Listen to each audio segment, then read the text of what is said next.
26. The meeting is being held in person and by electronic means. Council members and the public may participate by either method.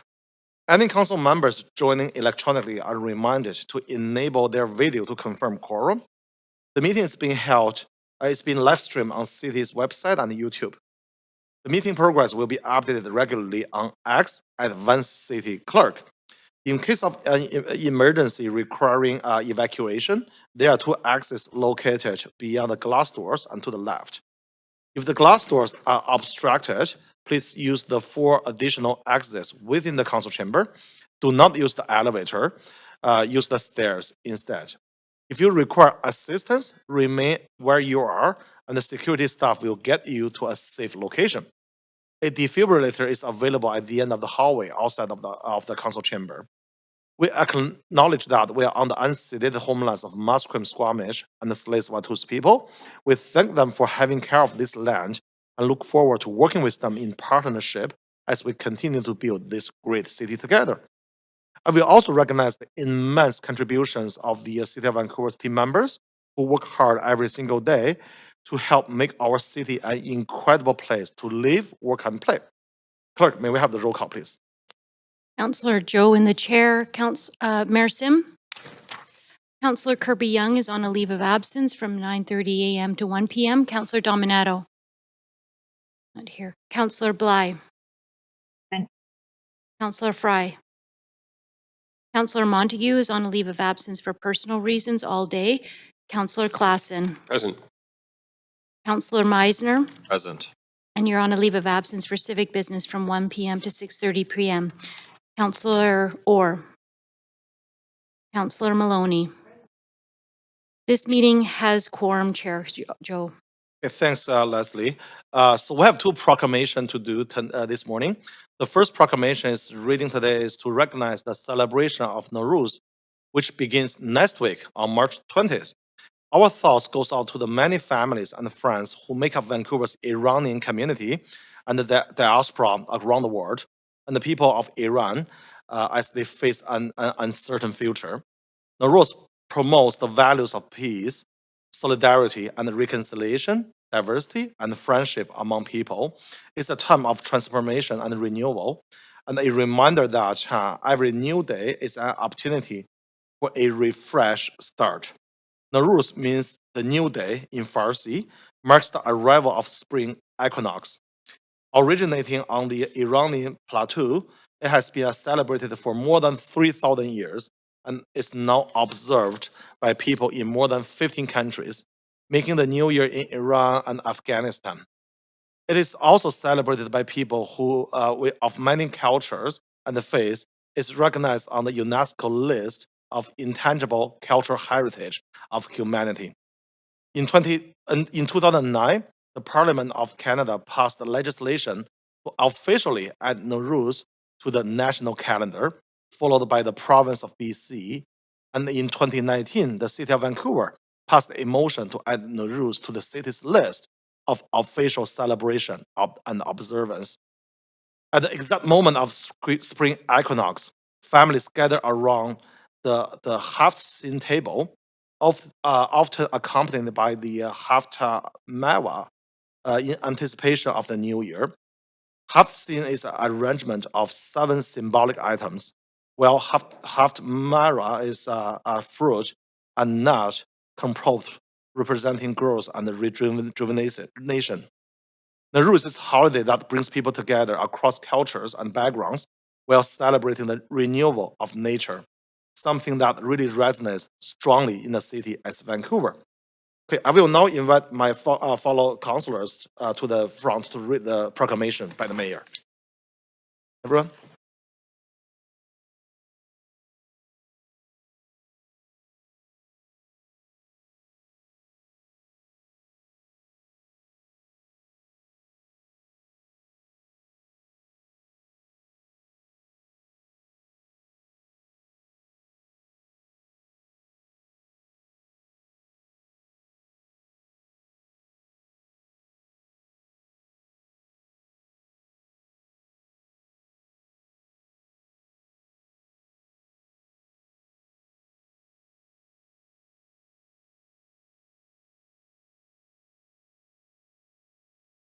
Hello? Oh, there we go.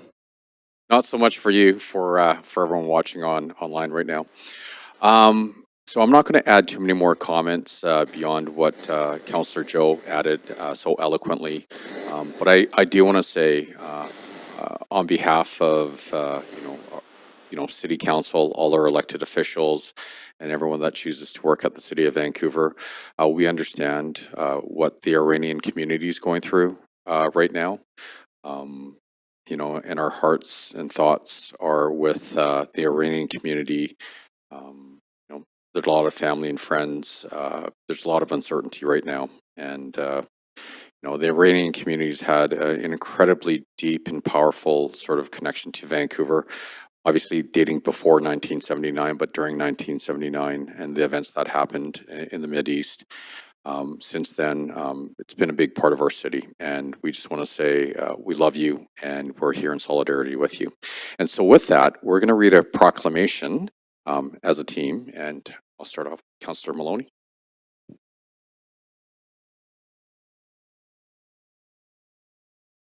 Whereas the arrival of spring symbolises rebirth, renewal, and the promise of hope. And whereas the spring equinox marks the beginning of Nowruz, time of joy and reflection. And whereas throughout thousands of years, Nowruz has endured as a symbol of resilience and forever peruse, victorious, representing the triumph of light over darkness, good over evil, and joy over sorrow.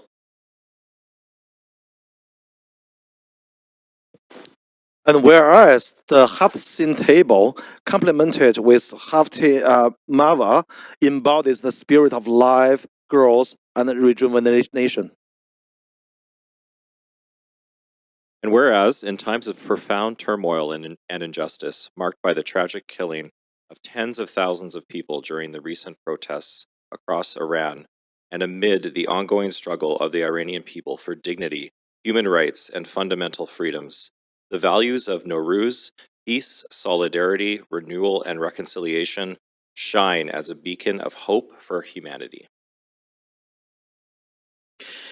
And whereas Nowruz reminds us of our shared responsibility to stand in solidarity with those facing injustice and oppression, including women, people in countries whose rights and freedoms are being restricted, and all communities around the world enduring war, conflict, and displacement, as we hold fast to the promise of a new day, grounded in justice, compassion, and human dignity. Now, I, Ken Sim, the Mayor of the City of Vancouver, on behalf of all of our elected officials and everyone who chooses to work at the City of Vancouver every single day, do hereby very humbly proclaim March the 20th, 2026 as the day of Nowruz in the City of Vancouver.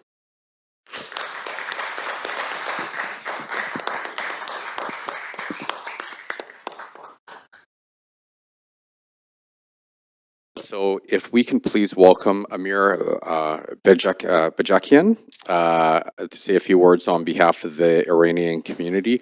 Mr. Bajakian is the founder and president of Green Cedar Consulting. He's an outreach consultant, community activist, and aviation specialist. Amir is passionate about engaging new Canadians in community and political affairs and believes that fundamental human rights and participation in the democratic process should never be taken for granted.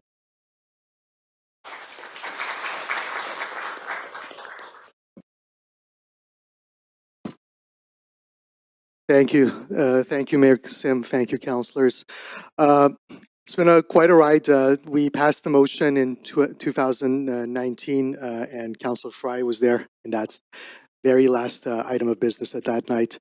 And throughout the years, we got through COVID, and Councillor Fry and Councillor Meisner were always there, even though the council was not in session.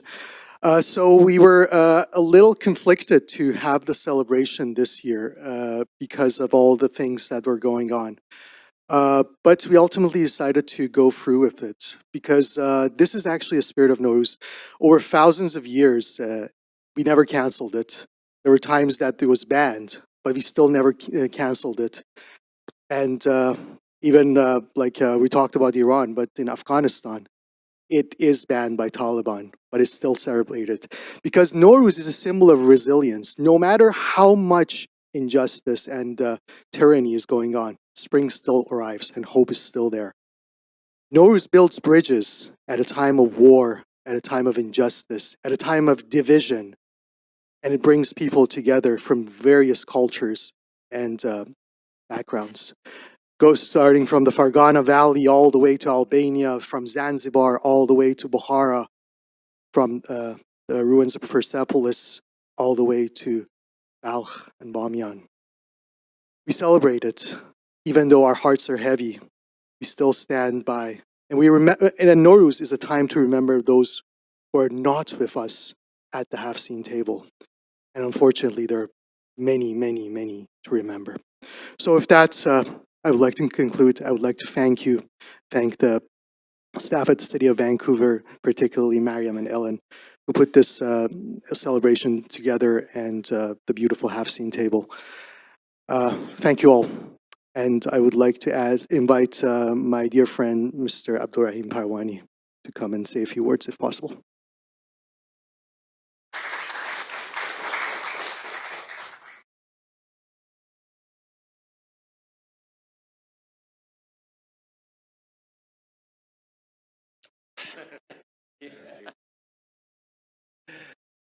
Hello, everybody.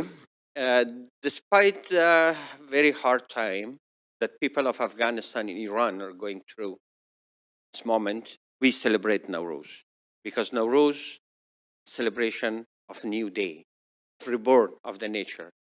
It brings happiness, it brings inspiration, it brings hope, and we do celebrate it, regardless of what we are going through. Afghan people have been doing it, celebrating it, for the last 50 years under the fire of war and everything. And now people of Iran is going through that. So we celebrate it because it's Nowruz inspiring us to struggle for peace, for stability, for democracy. And we will do that because Nowruz is an inspiration. I would like to thank you very much, Mr. Mayor and City Hall of Vancouver, for celebrating Nowruz for many, many years. And I've been attending this, and it's really appreciated by our community. And I wish people of Iran and Afghanistan both to have what they desire: peace, stability, development, and democracy. Thank you very much again. نوروز همه شما مبارک برای ایرانیان عزیز خود و مردم شریف ایران. در این روزهای دشوار و بسیار سخت آرامش، صلح و خوشبختی آرزو می‌کنم. Thank you very much and I appreciate it.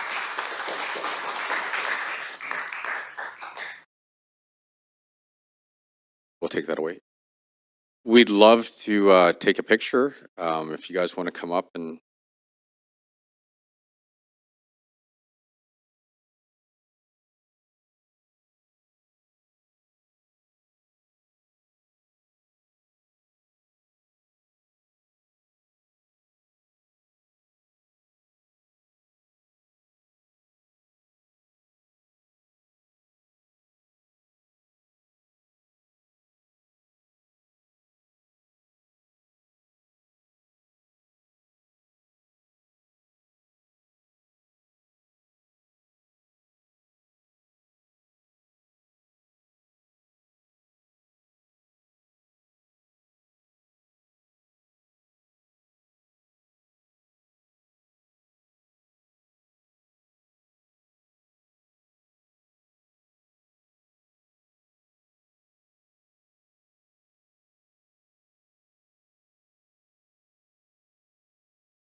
I'll read my script first.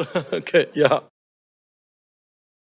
Okay, thanks everyone. So we have the second proclamation, which is International Day for the Elimination of Racial Discriminalization. Our second proclamation today is to honor and recognize the International Day for the Elimination of Racial Discrimination. The date commemorates the tragic events of March 21st, 1960, when police killed 69 anti-apartheid protesters in Sharpeville, South Africa. This day reminds us of ongoing struggle against racial discrimination and the importance of standing together, not only today, but every day to advocate for justice, dignity, and respect for all. The City of Vancouver is actively working to dismantle the racial discrimination through the policy change and community engagement to better serve many racialized people who live and work in our city. This work includes continuing towards the goal of becoming a city of reconciliation through the UNDRIP strategy and be repairing the relationship with Musqueam, Squamish, and Tsleil-Waututh Nation, as well as the urban indigenous communities who have historically experienced and continue to experience discrimination in Vancouver. As we recognize International Day for the Elimination of Racial Discrimination, we encourage individuals, business, community organizations, and associations to take a public stand against racism and continue to do so every single day. Together, let us work together a future free from racial discrimination and where every person has opportunity to thrive without fear and prejudice. I will now invite my fellow councillors up to the front to read the proclamation with the mayor together.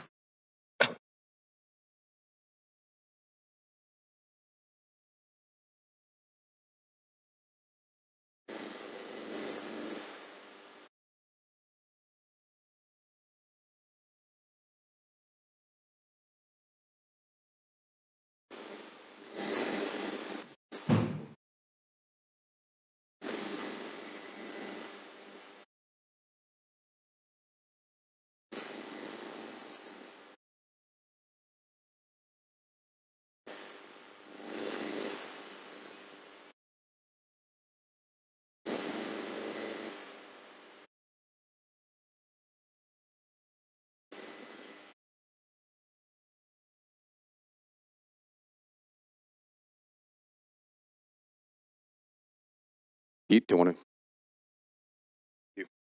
Office of the Mayor, City of Vancouver, British Columbia, Proclamation International Day for the Elimination of Racial Discrimination.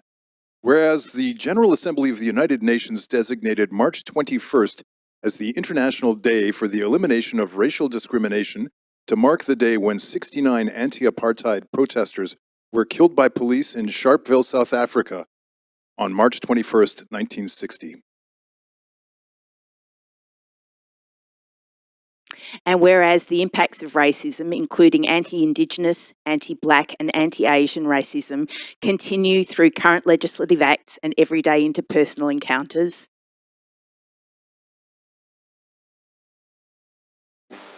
And whereas racism and violence are systemic, structural, and interpersonal, and addressing this requires questioning, challenging, and changing at every societal level. And whereas the city also recognized that racism is exacerbated by the discrimination on the basis of intersecting identities, such as those grounded in ancestry, the place of origin, language, religion, family status, economic status, disability, sexual orientation, gender identity, and expression, and age. And whereas racism and racial hate in all of their manifestations, including microaggressions, online hate speech, racial profiling, and active racialized violence, continue to be deeply harmful to communities, and denial or defensiveness impedes the progress we seek to make towards the health and well-being at all communities.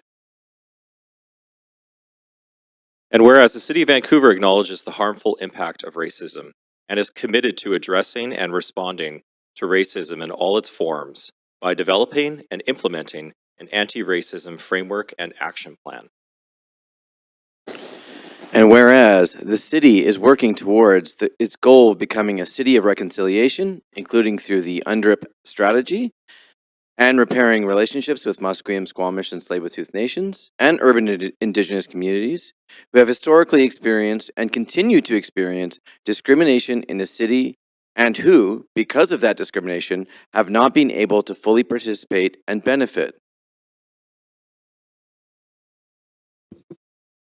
And whereas eliminating racism and racial discrimination requires taking action to mitigate the effects of ongoing colonization and structural racism so that a person's intersecting racial identity has no adverse impacts on their experience of safety, inclusion, and belonging in Vancouver. Now, therefore, I, Ken Sim, the Mayor of the City of Vancouver, on behalf of all of our elected officials and everyone who chooses to work at the City of Vancouver every single day, do hereby proclaim March the 21st, 2026 as International Day for the Elimination of Racial Discrimination in the City of Vancouver.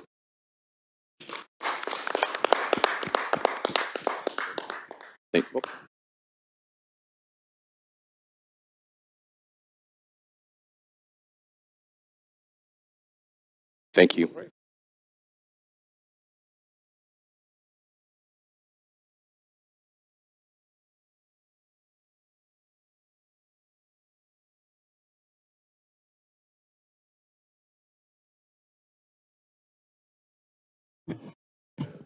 All right, thanks everyone for the two very important proclamation this morning.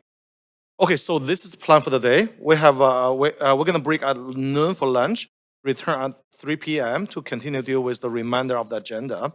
If needed, we're gonna recess at 5 p.m. for a dinner break and then reconvene at 6 p.m. to complete the agenda. Okay, so the committee members will now consider the matters adopted on consent. We have report 2 on the consent agenda for the committee consideration. We will hold report 1 to hear from the speakers. Okay, does any member want to hold items 2 for debate or questions to the team members? Okay, yeah, so number 2 held by Councillor Maloney. Okay, so we do not have any consent agenda today. Okay, perfect. Okay, so we have a report, the first report, Housing Homelessness Services 2026 grants, Renter Service grants. Before we begin this agenda item, if anyone believes they have a conflict of interest, now is the time to declare it. Does anyone have a conflict of interest to disclose?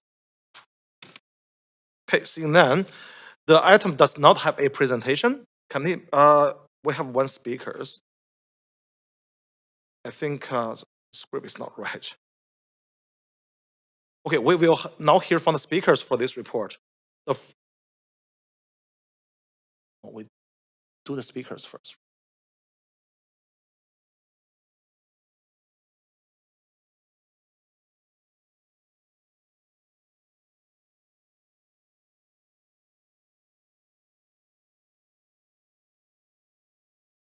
Give us 1 second. We sort out the procedure question.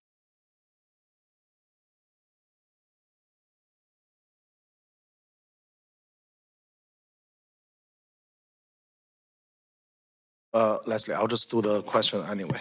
Okay, I'll do the question. Okay, so committee members, you have up to 5 minutes to ask questions of team members. Are there any questions? Okay, seeing none, we will now hear from the registered speaker for this report.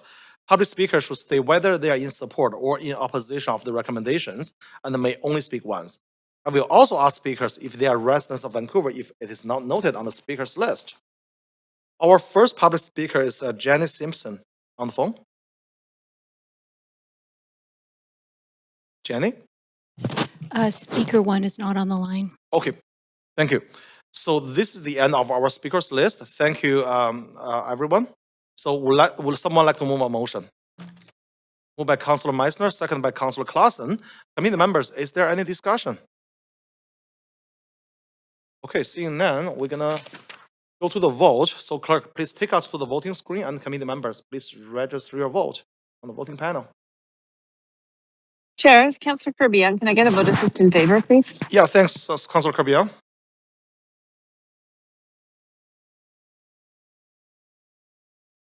Yeah, so thanks, Councilor Fry. Councilor Dominado?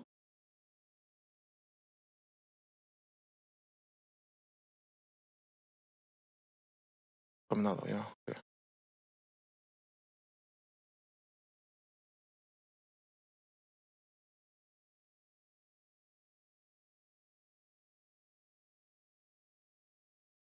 Okay. All right, so the report passed unanimously. Okay, that completes report 1 on the agenda. We're going to go to the report number 2, which is Chinatown Strategic Priority Grants. Before we begin this agenda item, if anyone believes they have a conflict of interest, now is the time to declare it. Does anyone have a conflict of interest to disclose? This item does not have a team member presentation. Councilor Maloney, you held this item. You have 5 minutes to ask questions to team members. Yeah, please go ahead. Thanks very much. I just want to ask a couple of questions about the Chinatown Stewards program, because it's a great program, and I was impressed to see that there have been over 2,800 community interactions. But it says the average response time for a steward to attend after a call is 11 minutes. But we heard council did a tour of a business recently, and we heard that it was taking an hour and a half to this merchant was having trouble with their storefront being blocked, and so that was a problem. And I'd be interested in knowing what your perspective is on that. Yeah. Hi, Val Chung, Associate Director, Strategy and Project Support. The stewards typically work on 4-hour shifts throughout the day, 7 days a week. And so they're often in different parts of the neighborhood, just depending on where they're roaming. The 11 minutes are the stats that we've received.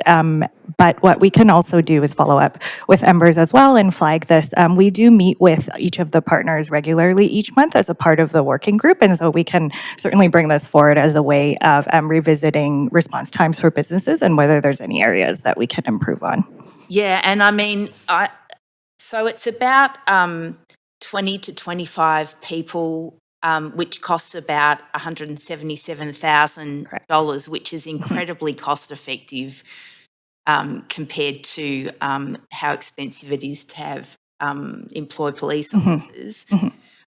Is there any plan to expand this program or demand for expanding this program? Yeah, at this time, we've only spoken with Embers about kind of the Chinatown boundaries, but we do know that Embers has expressed an interest in in expansion to other areas. We know that this program is kind of one of their highest demand programs. There are lots of people who are who would like to be employed, I think, through the program, and we've seen really good progress through the Chinatown program.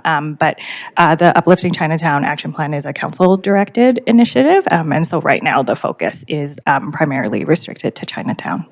And I really like the business model of Embers being a charity, like a non-profit employment agency. Are there any other enterprises like Embers that have the same business model?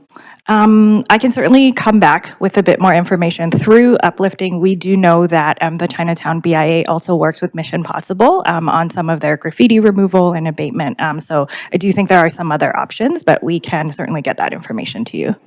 And do you think, I heard that there could be more publicity and awareness of the program, and especially amongst store merchants. Are there any plans for more effective communication maybe through the BIA? Yeah, so we can certainly, the BIA is part of the monthly working group, and so this is something we can bring to them in the meeting.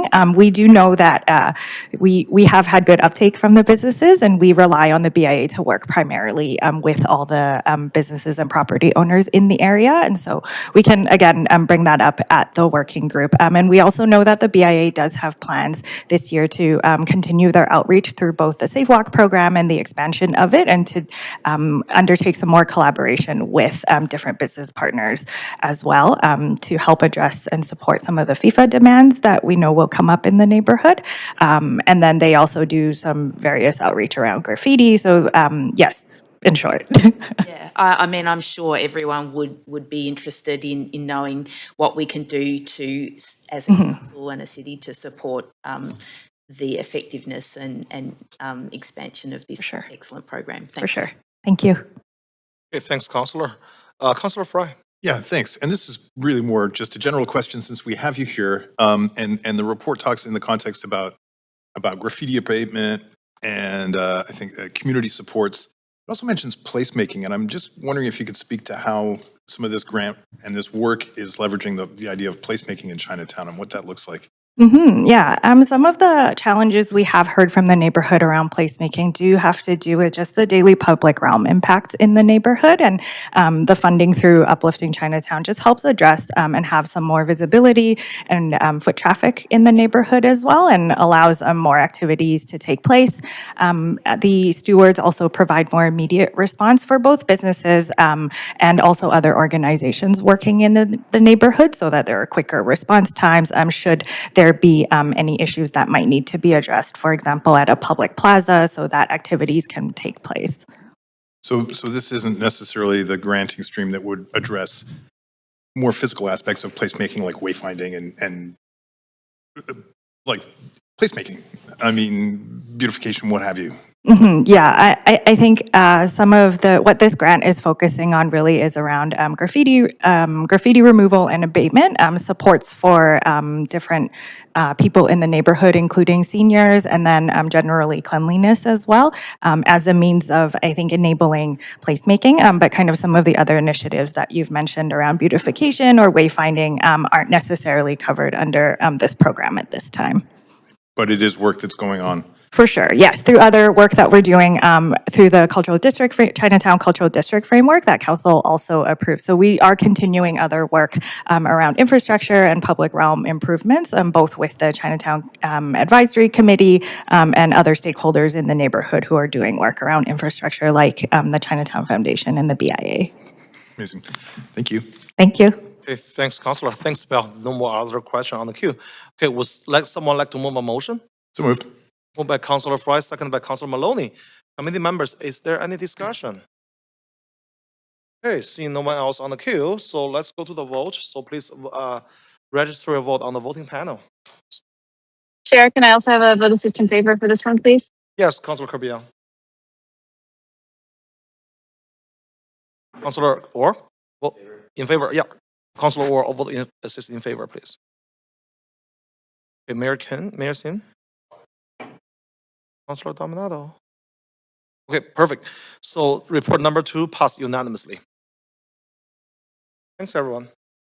Okay, that completes report 2 on the agenda. Now we are moving on to the council members' motion. The motion 1 is a one-time extraordinary grant for Granville Street activation during FIFA World Cup 2026. It is co-submitted by Councillor Meisner and Mayor Sim. It is moved and introduced by Councillor Meisner. Before we begin this agenda item, if anyone believes they have a conflict of interest, now is the time to declare it. Does anyone have a conflict of interest to disclose? Okay, Councillor Meisner, you have 2 minutes to introduce your motion. Please go ahead. There we go. Thank you. Okay, this is, I think, an exciting morning for our city. As you heard last week, this summer, the city, in partnership with our friends and partners at the Downtown Vancouver BIA, will be transforming Granville Street into a fun and vibrant pedestrian zone. So between June 11th and July 20th, when Vancouver's hosting the FIFA World Cup, the Granville Pedestrian Zone will welcome residents and visitors to a people-first street that supports local businesses and creates a dynamic and family-friendly destination that will showcase Vancouver and enhance the tournament experience. So this will be 5 blocks of the Granville Street Pedestrian Zone, and it will feature additional public seating, expanded patios, merchandise vendors and food options, live music and cultural activations, and lots of placemaking and selfie spots for the selfie crowd. And I know our first speaker today is going to share some details on the different themes of each one of those blocks. So Downtown Vancouver is going to lead the programming and activation and the placemaking to help the pedestrian zone come alive. And the city is going to work in partnership and provide additional public seating, community and business activations, and enhanced sanitation. This will be a free activation. It'll be 5 weeks long, and it's going to allow everyone in the city to participate in the excitement of hosting FIFA and the soccer tournament, and also support our downtown businesses on Granville Street. So the motion is calling for a $300,000 one-time grant to the Downtown Vancouver BIA to be funded from the city's financial reserves. And that is intended to complement the BIA's significant financial contribution to making this happen and help offset some costs around activation, placemaking, beautification, microcleaning, et cetera. So I hope council will support this and give Vancouverites a fun and free pedestrian zone this summer on Granville Street. Thank you. Okay, thanks, Councilor Meisner. Mayor Singh has seconded this motion. We will now hear from the registered speaker for this motion. Public speakers should state whether they are in support or in opposition of the recommendations and may only speak once. I will also ask speakers if they are residents of Vancouver, if it is not noted on the speakers list. Our first registered speaker is Jane Talbot. Hey, Jane. Good morning. Good morning, Chair, Mayor, and Council. My name is Jane Talbot. I'm the President and CEO of the Downtown Vancouver Business Improvement Association, and I thank you for the opportunity to speak in support of Councillor Meisner's motion to invest in activating the Granville pedestrian zone during the FIFA World Cup this summer. Next summer, Vancouver will welcome the world. Hundreds of thousands of visitors will come to our city and our downtown. And Granville Street sits at the heart of that experience. How people engage with the street and shape their perspective of downtown Vancouver is largely impacted by how Granville Street represents. It's important that the street is lively and welcoming. Downtown Van is committed to significant resources from our annual budget to activate Granville Street during the 39-day pedestrian zone, and the city's investment will help ensure we can deliver an experience worthy of a global event. Next slide, please. Good. So this will be more than a street closure. It will be a vibrant pedestrian destination across 5 blocks. It's a place where residents and visitors can gather, explore, and celebrate the energy of the tournament together. There will be 5 blocks that are activated. Each will have their own theme. We'll have a selfie central, an enchanted forest, game on, awesome art, and rainbow realness. Across the zone, we are planning expanded patios, additional seating, public art, interactive games, street beautification, market stalls, and live music. Next slide, please.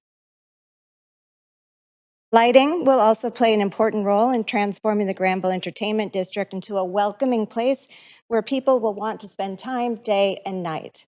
These 3 pieces have been ordered and they are under development now. The pedestrian, next slide, please.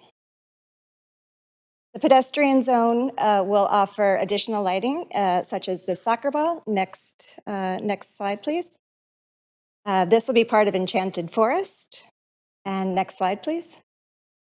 The zone is completely free. It's family friendly. It is open to everyone, and it will be a place to come together as a community and celebrate our city and really celebrate this once in a lifetime opportunity. Final slide, please. Importantly, it's an opportunity to support downtown businesses, especially those on and adjacent to Granville Street. Businesses along the corridor have faced several challenging years and are eager to welcome people back. The Granville Pedestrian Zone allows restaurants, retailers, and nightlife venues to participate in a once-in-a-generation global event while giving residents and visitors a new way to experience the street. This summer gives us a real opportunity to demonstrate what Granville Street can become when we focus attention and investment on the corridor. With the city's support, Downtown Van is ready to work with businesses and partners to deliver an experience that captures the spirit of the World Cup and showcases Granville Street at its very best. Thank you for your time. Thank you for caring about Granville Street. Thank you, Jane. Okay, speaker number 2 is Tanya Wapkin. Tanya online or in person? Oh, there we go. Hi there. Hi, please go ahead, Tanya. Yeah, I am just here to speak against this motion. I find it extraordinary that we have another one-time extraordinary grant happening again this month. In the past 2 months since the 2026 budget is passed, ABC has already taken $4 million last week from our city reserves to build a police academy. I'm not here to discuss the importance of these funds. I'm here to discuss irresponsible governance. FIFA discussions have been happening for years. This is not an unforeseen emergency situation that could not be avoided. This is a choice being made by ABC to ensure that their zero means zero budget will go through to protect ultra wealth across the city at the expense of everyone else. With FIFA costs ballooning to $624 million, this is a gross slap in the face to workers. This additional $300,000 is just another sign of gross fiscal mismanagement. The majority of city councils are creating future fiscal issues that they likely won't be around to deal with. I am not a fan of sports washing. I'm not a fan of putting elites above the working class. But most of all, I'm upset at gross fiscal mismanagement. We need city councilors that are able to balance a budget during the time that budgets are to be balanced and not to go into city reserves like their own piggy bank. Thanks very much for listening. Haichka. Okay, thank you. All right, so this is the end of our speakers list. Committee members, is there any discussion? Councillor Maloney first. Thanks. I'd like to congratulate. Sorry, Councillor. So I need to move you to the main queue, please. Can you add yourself there? Sorry about that. That's Councillor Maloney, Councillor Meisner, Councillor Frank, please. Congratulate Downtown Van BIA for all your hard work and this is, I think, going to be a really fun, amazing experience for visitors and Vancouverites alike, and it's especially useful for the downtown residents who will be impacted by road closures and a little bit of inconvenience. Is something that is fun that they're within walking distance of. I'm sure it'll be amazing for the business people as well. And I also want to thank the City of Vancouver staff and consultants that have been working on this. I'm really glad it's free, especially given that game tickets are unaffordable for almost all Vancouverites, and it's a good supplement to the fan zone as well. I am disappointed that this was announced prior to this meeting where approval is being, for the money is being sought. I am disappointed that this expenditure wasn't included in the budget that we so recently passed. I'm also really looking forward to us using this opportunity as an incredibly useful pilot for the long-term changes that are contemplated in the Granville Entertainment District, particularly the ones relating to diversion of public transit, which is going to potentially have a negative impact on transit riders. So this is a short trial where we can, I think that we should be investing staff time in assessing what the impacts are for transit riders and other members of the community impacted by the changes, and learn lessons that we can use both in implementing more effectively our proposed bus lanes. You know, we're going to do this quickly, and it shows that it can be done quickly, but really listen to transit riders and pedestrians and other people that are impacted by changes to minimise that when the long-term changes are made. Again, thank you for your work and congratulations, and I will be voting in favour of this. I just wish I was voting in favour of this before last week's announcement. Thanks. Okay, thanks. Councillor Meisner. Thank you. I have an amendment. We had a discussion I had a discussion with the Deputy City Manager this morning. This is just to add delegated authority. So it's just a simple amendment to add E and F. Okay, I'll add you to the amendment queue, and we need a seconder for this amendment. Second by Councillor by Mayor Sim. Yeah. Okay. Okay. Yeah. Please add yourself on the queue, please. Please go ahead. Thanks. Thanks to our speakers today, and thanks in particular to Jane Talbot from Downtown Van for outlining and giving us a preview of some of the exciting activations that are going to be happening on Granville Street, and for your ongoing stewardship and care for our downtown core. It's deeply appreciated. This idea around providing more support to Downtown Van to execute this has really come out of ongoing discussions that several councillors have been having with Downtown Van around the activation. And this funding, this eligible funding, additional funding, will be used to offset additional costs related to activation, placemaking, beautification, marketing, and microcleaning, and enhanced stewardship. As you can imagine, this is not a simple thing to do, to close down 5 blocks and program them for an event as large as FIFA when we're expecting hundreds of thousands of people in our city. And I'll just remind my councillors that I was thrilled to support the emergency motion yesterday for Car-Free Day. And I also feel that this is very worthy of support as well. This is a way to ensure that Vancouverites who may not be able to get a ticket to FIFA, the tickets are very expensive, that they can still participate in the tournament and the excitement. It makes me think about 2010 and the Winter Olympics and all the activations and excitement there was in downtown Vancouver. So really hoping for council support on this really exciting placemaking initiative this summer. Thank you. Okay, thanks, Councillor Meisner. Okay, seeing no one else on the queue, so we're going to go to the vote. We are voting on Councillor Meisner's amendment. Council, please register your vote. Chair, can I have a vote of assist in favor? Councillor Kirby-Yung? Yeah, noted. Thank you. Okay, just, even for the amendment. No, we're voting for the, no, yeah, it's simple majority, yeah. Yes, we are voting on the amendment, please. Everyone, please register your vote.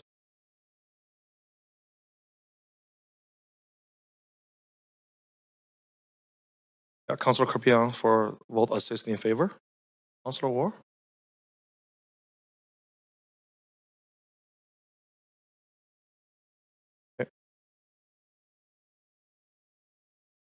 Okay, so the amendment passed unanimously.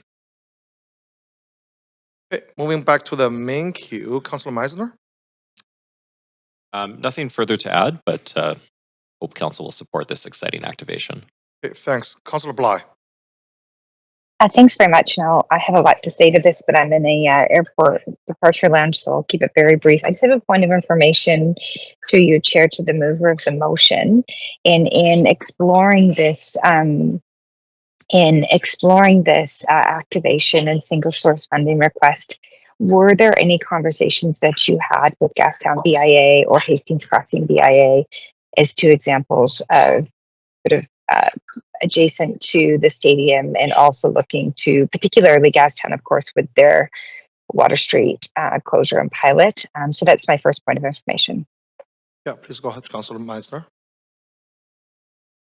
Moment. I haven't had any specific conversations with those two BIAs in relation to this activation, but I was very engaged on the Gastown pedestrian zone last year regularly meeting with the BIA rather, to hear their learnings about what worked and what didn't. And we made many adjustments last summer, as you know, Councillor Bly, to make that pedestrian zone in Gastown more successful. But I know our FIFA Secretariat, the team working on the World Cup here at the city, are regularly engaging with both the Hastings Crossing BIA and the Gastown BIA. And I would imagine that many of the learnings would be incorporated into the Granville Street pedestrian zone. Okay, great. Sorry, I didn't mean to cut you off, Councillor. I just don't have a lot of time. And another point of information, I just wondered if you had engaged with them on this particular sort of BIA activation for a core area related to FIFA. My other question is a point of information through your chair to the city manager related to, I think it's $5 million that we have as a city to spend from, as part of the FIFA accounting, if you will. Can this single source be funded through that I think it's $5 million. So I'll leave it with the city manager to clarify any accuracies there. The question, Sandra Singh, Deputy City Manager. Councillor, I am not entirely familiar with all of the details of the allocation of $5 million, but I can report back to council offline or have staff do so. What I can confirm is that there is sufficient funding in the city's overall operating budget to fund the activities in this motion. Okay. Thank you. I'm a bit disappointed that I fully support it. Congratulations to Downtown Van, of course. I agree, while FIFA has really no parallels drawn in terms of what the Olympics was, it's a very, very different tournament. In many respects, the public viewing and the activation that brings in people who can enjoy the tournament without feeling like they're missing out on games, I think is important, and that did happen in the 2010 Olympics. And but I'm disappointed that this has not really gone as far as just kind of identifying funds. I think there's a lot more we should be doing as a city to make sure that these activations are spread out amongst many areas that really, at the end of the day, people want to go to. Their tourism magnets, and at the same time are desperate, really, for support from this council in terms of being able to have a really fulsome and robust sort of plan to help the small business sector in hospitality, food and beverage, and then all the adjacent shops when we drive traffic to those areas. So I think there's one thing to activate, and there's another thing to really feel like we've done a great job in supporting our local small businesses so that they can benefit from this tournament as well. So perhaps that's going to be a follow-up to this. It's really what was identified in the motion I brought forward 2 weeks ago, and it still remains a massive gap. So I support Downtown Van. I support this funding.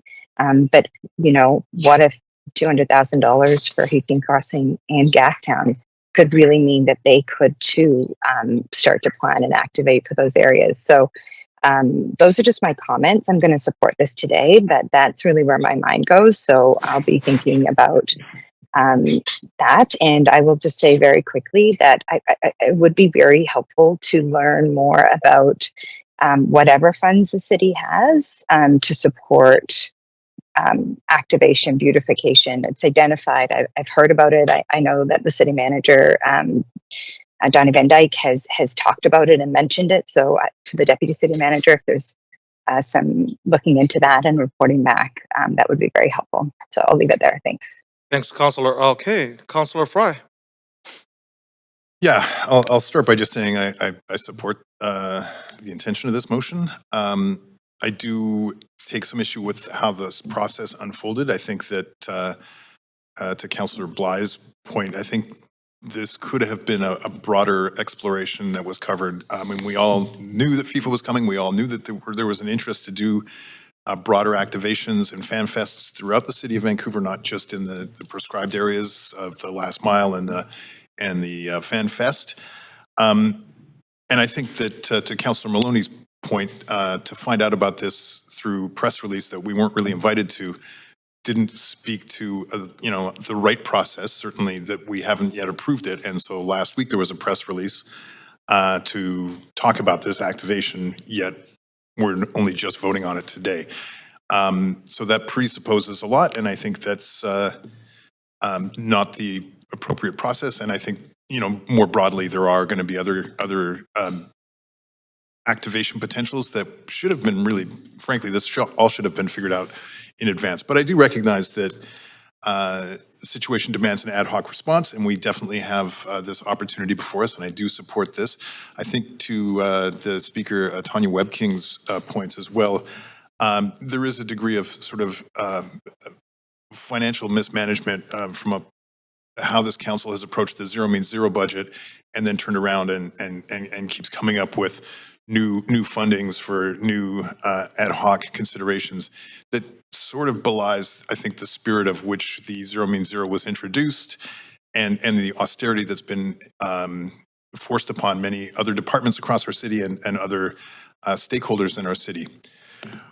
All that said, to depoliticize this for a moment, I think this is a fantastic activation. I really like what is being put forward. I think we are all collectively interested to see the revitalization and enhancement of Granville Street, and this is going to really deliver what I think has been lacking in the FIFA planning so far, which is really recognizing this as the center of town, the destination for many visitors and locals who are coming downtown, want to enjoy the activation.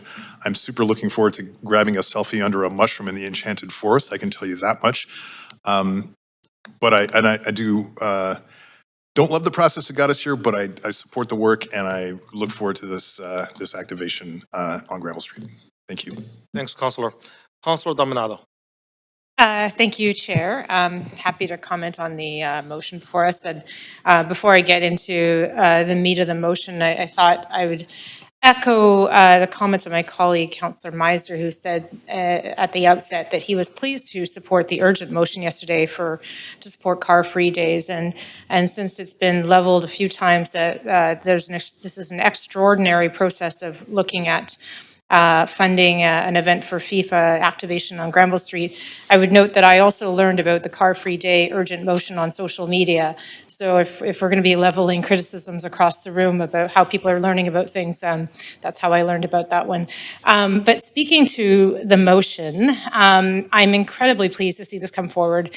I think it's really a testament to the Downtown Vancouver BIA, who I know took a lot of initiative around this and has a proven record of delivering activations in the city. And Granville Street really is the heart of downtown. And what I think is really important as we consider supporting this activation in advance or for FIFA is that people are looking for places to gather and to convene and enjoy in the energy and enthusiasm of the event, just as we did with the Olympics. And people are also looking for free events. They're looking for family-friendly activations. And I was really impressed with the visuals that we saw of what you're planning. And having been to other activations on Granville Street, I know it will be a success. And I think this is certainly worthy of our time and energy and investment is to make this great. And so thank you to Councillor Meisner for bringing it forward. Thank you to Jane for speaking today and representing the Downtown Vancouver BIA, which I know has really channeled a ton of energy into what this will be. And I know that it will be a fantastic activation. So happy to support it. And thank you both for bringing it forward. Thanks, Councillor. Okay, Councillor Maloney.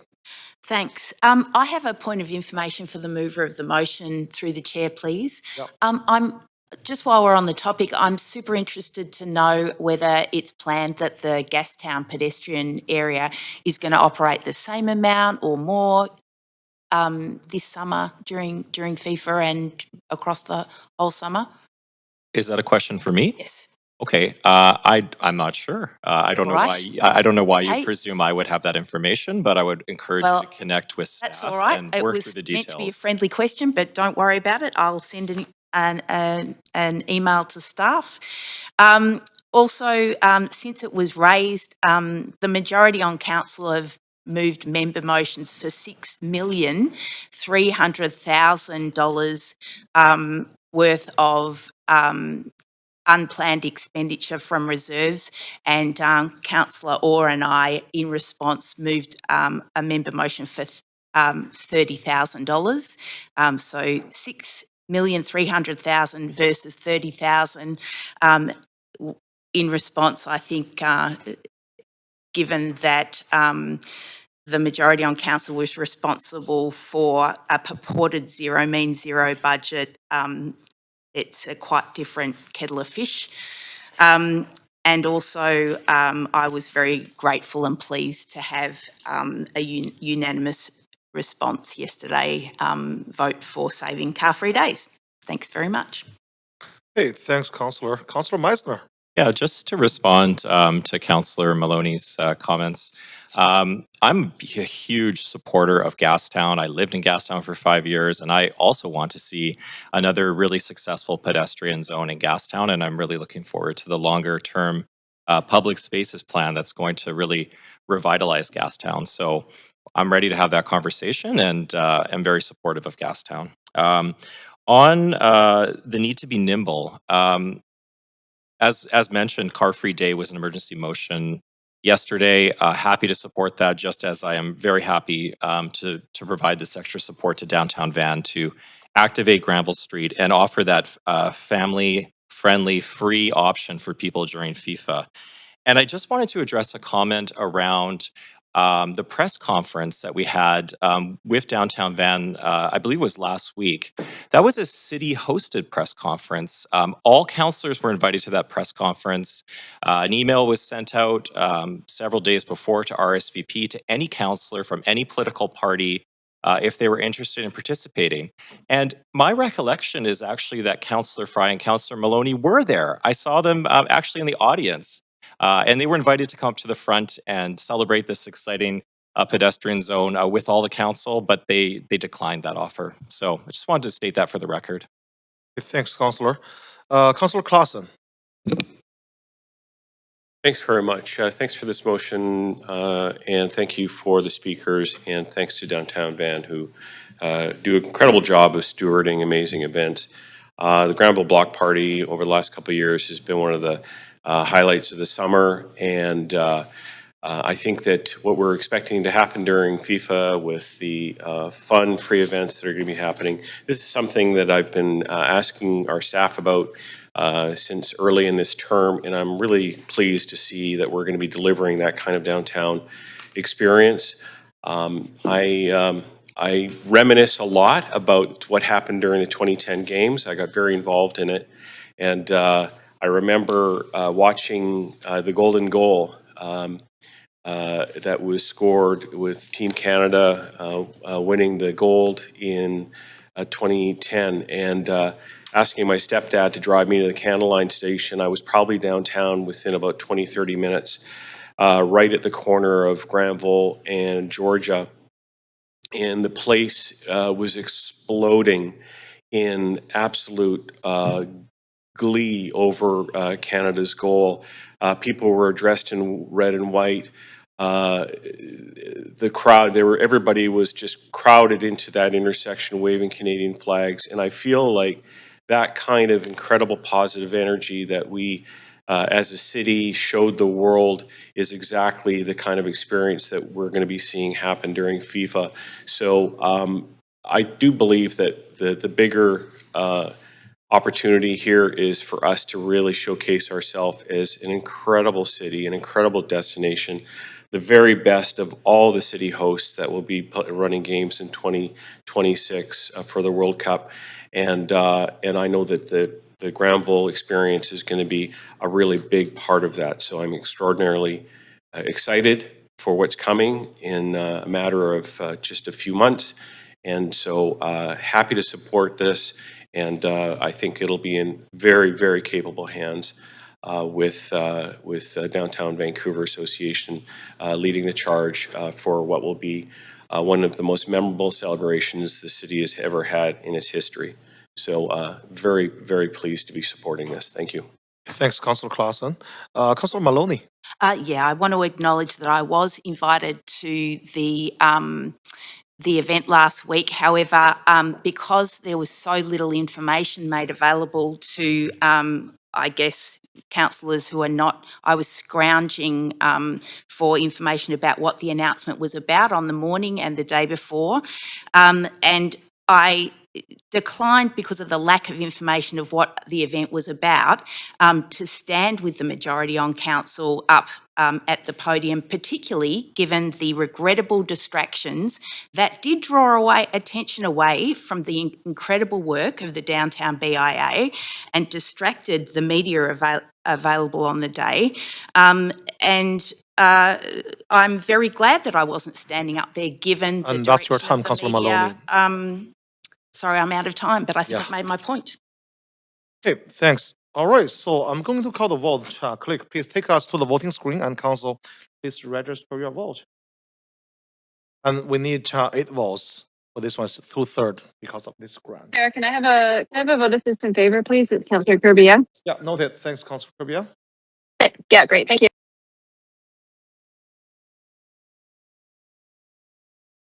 All right, so this motion 1 passed unanimously. Okay, thanks. That completes motion 1. Councillor Dominado? 1. We complete motion 1. I thought you want to reconsider the vote. Yeah, I'll turn on your mic. Yes, Chair. I was hoping we could I could move a reconsideration of item 1, Housing and Homelessness Services 2026 grants, renter service grants, simply because I had stepped out and didn't realize you moved through it so quickly. So I'd like to vote and participate. Okay, so how do we do that, clerk?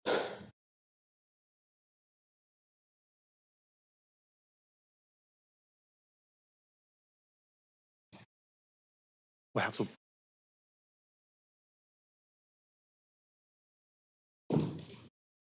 Oh, I see. Okay.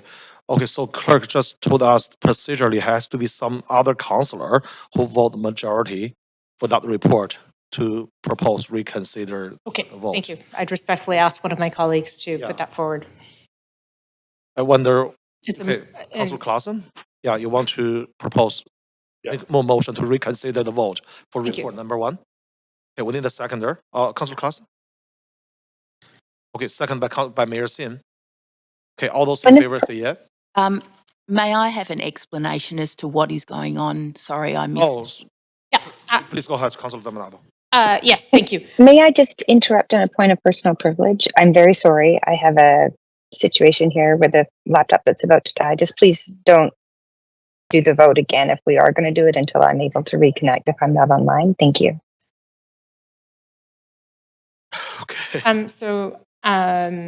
Just with respect to your question, I'm seeking a reconsideration of the vote on report 1. As I stepped out for a moment, I didn't realize you moved through it so quickly, so I'd like to participate. I think Mayor Sim has also had to step out, so that's all. This is so we can reconsider the vote and vote again. That's all. Can council reconsider to have Councillor Dominado to participate in the vote for report number 1? So I think it's been moved by Councillor Been Claassen. moved by Councillor Claassen, second by Mayor Sim. All those in favor say yeah. Opposed say nay. Councillor Maloney? Sorry, I just confirmed that I would like to make sure that Councillor Bly is able to vote when we do vote again on the motion. So let's do it quickly. As per her Let's do it quickly request. so we have everyone who can vote for this report. All right, so clerk, please take us to the voting screen. And so Councillor Bly and Councillor Dominado can vote on this report. Thank you. Yes. We do. All passed. Yeah. And we do the vote. In favor. Yeah, okay, Councillor Again, Bly I'll- and Councillor Dominado, we can vote now on the voting screen. And we are revoting the report number 1.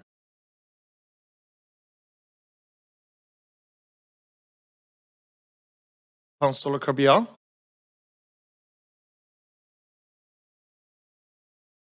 I'd like a vote assist in favor, please. Yeah, Councillor Kirby-Young noted. Yes, we have Councillor Bly Thank you. voted. And Councillor Kirby-Young. Okay, so report 1 passed unanimously. All right, thanks everyone. Okay, we're going to move on to the motion number 2, advancing the right to food and public food infrastructure, and it is moved and introduced by Councillor Ward. before we begin this agenda item, if anyone believes they have a conflict of interest, now is the time to declare it. Does anyone have a conflict of interest to disclose? Okay, Councilor Orr, you have 2 minutes to introduce your motion. Please go ahead. Thank you, Chair. Last year, Food Banks BC released a report that revealed food bank visits across the province have increased 9%. With respect to Vancouver, there were 79,000 visits in March of 2025 alone. This is a pressing issue facing many residents of both the province and the city. Canada is a country that recognizes food as a human right, and through the International Covenant on Economic, Social, and Cultural Rights signed in 1976.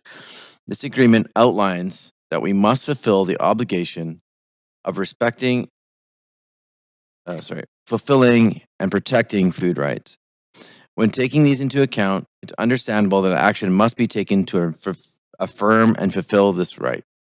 The idea of a public grocery option is electorally popular as well, with it being a core tentpole policy of New York City Mayor Zoran Mamdani's election campaign, as well as nominee for mayor Amanda Burrows. While the United States is certainly not Canada, that much is certain, it remains worth it to explore the following motion, and I hope I have your support on this. Thank you.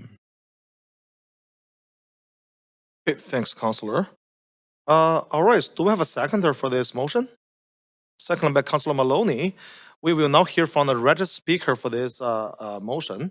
Public speakers should state whether they are in support or in opposition of the recommendations and may only speak once. I will also ask speakers if they are residents of Vancouver if it is not noted on the speakers list. Our first public body's representative speaker is Jordan Bottitude, the co-chair of Vancouver Food Policy Council. Is Jordan online? Yes, can you hear me? Oh, so Jordan, please just hold 1 second. Yeah, Councilor. Thank you, Chair. I had a point of parliamentary procedure, which was the ability to ask questions of the mover of the motion and whether I would do that right after it was introduced or after the speakers. My understanding is right after the speakers. That's what we normally do. Thank you. Right? Okay, thank you.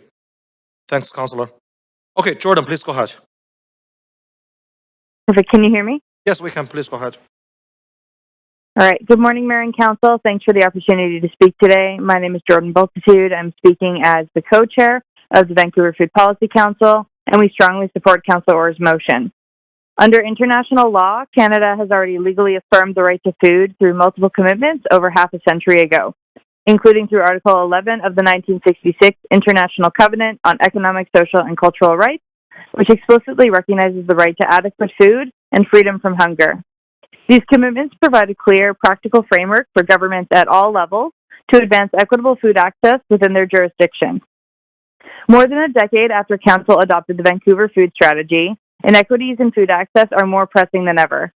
Food insecurity remains concentrated in lower-income neighborhoods, particularly in identified food priority zones, such as the downtown east side and southeast Vancouver, where residents face limited access to full-service grocery stores and greater barriers to affordable food. These important neighborhoods are home to many different communities who disproportionately face structural food insecurity, including Indigenous community members, newcomers, and seniors and people with disabilities who are living on fixed incomes. At the same time, the loss of affordable, culturally significant food retail in Vancouver has shown just how vulnerable food access is, especially for communities who depend on culturally necessary foods for health, dignity, and connection. Neighbors now travel across neighborhoods and sometimes across cities to find foods their families need and can afford, as essential businesses are pushed out of Vancouver's highly concentrated retail market. The strain is felt alongside rising grocery prices, stagnant wages, and inadequate government support, forcing people to rely on informal community networks and overstretched nonprofits just to get by. These networks are powerful, but they should not have to carry systemic failures alone. With meaningful support from Council, we could build a food system that is functional, collaborative, efficient, and sustainable, giving far more families the relief of knowing they are truly cared for by their city. Thanks to the City of Vancouver's thorough, equitable access to healthy food retail report, our understanding of where affordable food services are needed is the most comprehensive it has ever been. Taken together, the steps proposed in this motion turn data into action and take an evidence-based, measured approach to advancing food justice in Vancouver that will reach the people that are most impacted. Frankly, this motion fills me with hope during a particularly desolate time. It gives us the opportunity to imagine a more resilient, equitable, and geographically distributed food system aligned with the city's commitments to healthy equity, reconciliation, climate resilience, and inclusive economic development. For these reasons, the Vancouver Food Policy Council respectfully urges Council to support this motion. Thank you for your time and leadership. Thank you. Speaker number one for the public speaker is Derek O'Keefe. Good morning, and thank you.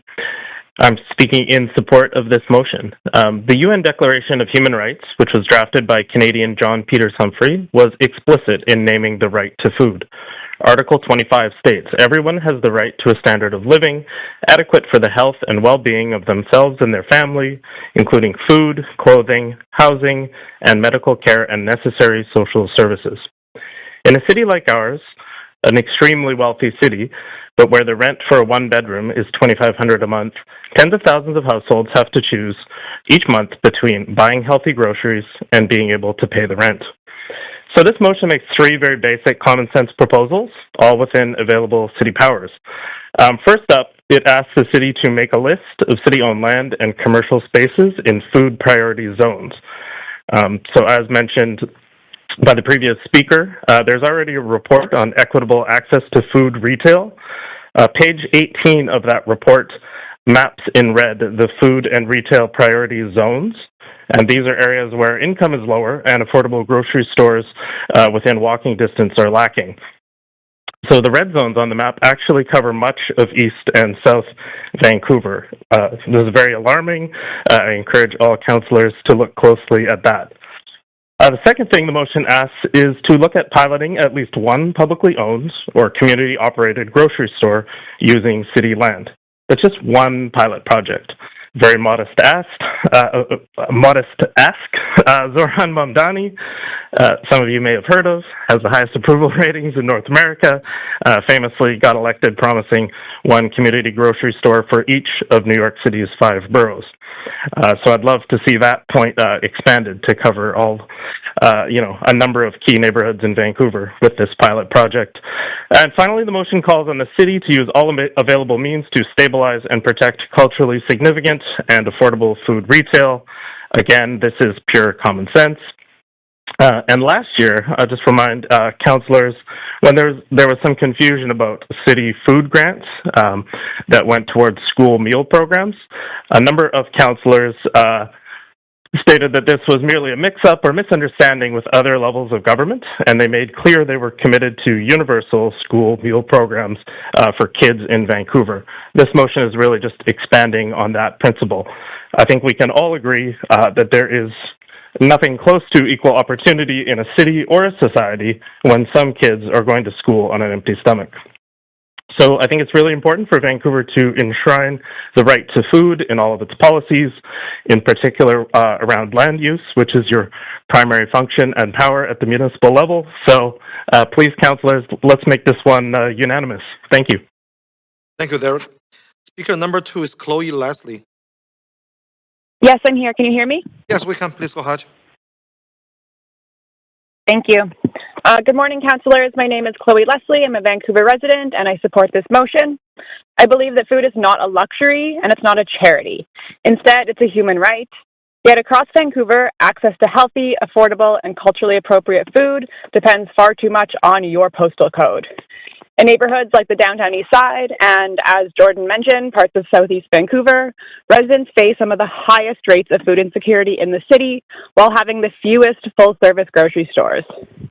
We all know this, and the city has known this for years. In 2013, this council adopted the Vancouver Food Strategy and committed to building food-friendly neighborhoods and improving access to healthy, culturally diverse food. That was 13 years ago. This motion is about moving from commitment to implementation. Because right now, the loss of long-standing neighborhood food assets like Sunrise Market shows just how fragile affordable food access has become.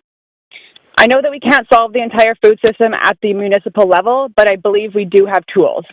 We control land, we control zoning, we control leases in public buildings. This motion asks a simple question: where do we already have the public assets to do better? It also advances work that this council approved in the 2024 Closing the Gap motion to create below-market leases for affordable food retail. I believe that this motion is practical, I believe it's achievable, and it's long overdue. I think a city that believes food is a human right has to build the infrastructure to make that right a reality. Every resident of Vancouver should be able to buy fresh, healthy food in their own neighborhood without traveling across the city or relying on our emergency charitable food programs to survive. Food dignity should not depend on luck or your postal code. It should be something we plan for. I believe this motion is a step towards that future, and I urge Council to support it. Thank you. Thank you. Speaker number 3 is Caber Maiden.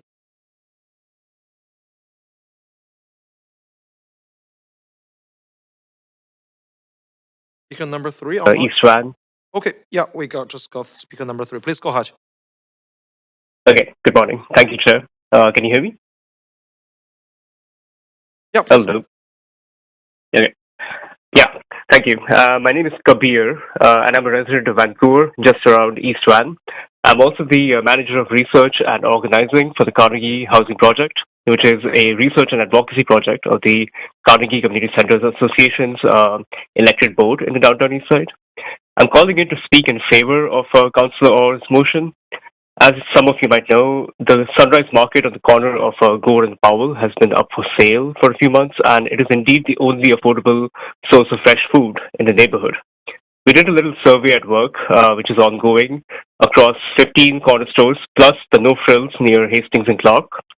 All the corner stores, which are convenience stores, often 24/7, between Campbell and Columbia from east to west, and Powell and Georgia from north to south. They seem to be buying the milk, bread, and eggs from stores like No Frills and then reselling them at a slightly higher price, with a liter of milk that is sold at No Frills for $3.50, going for as much as $6 for 1 liter of milk in these convenience stores. None of them have fresh food like fruits or vegetables either, and very few of them have bread or peanut butter or dairy-based butter. All the peers and residents in the neighborhood whom I have spoken to have voiced their concerns about this, especially the loss of Sunrise. Many have spoken about how grocery stores in other parts of the city treat them as criminals based on looks rather than their actions, while Sunrise doesn't do that, and it is therefore seen as a community space as well, rather than just a place of business or exchange. That is also the beauty of a community-run grocery store, right? It is a part of the community rather than a business that is just passing through it. So I really hope that the City Council passes this motion that Councillor Orr is proposing and directs staff to report back on the possibility of running a pilot that includes either buying Sunrise or utilizing city-owned land to run a similar community-run store in the neighborhood.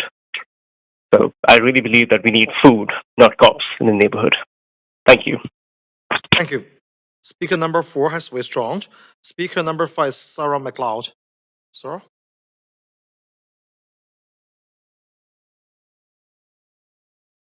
Oh, okay. Speaker number 6 is Ian Marcus. Hello. Yeah, we can hear you. Thank you. Hello, Council. I'm pleased to speak today. Excuse me.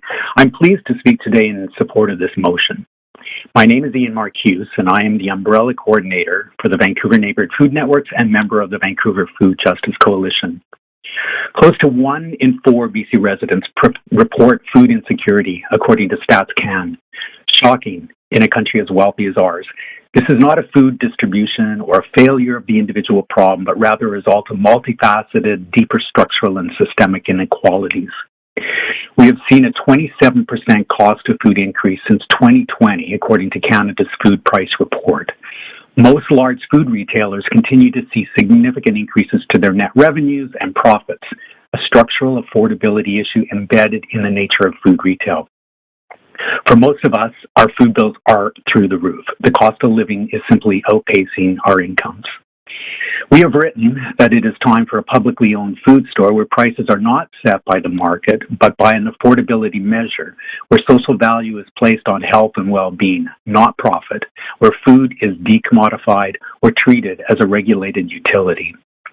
The potential loss of Sunrise Market that triggered this motion will be a huge loss, not only for the Downtown Eastside residents, but to folks from across the city who travel to Sunrise for cheap deals. For many consumers, especially those with limited budgets, the retail food sector generally has not been too kind. Moreover, the inability to provide affordable retail options is a human rights failure.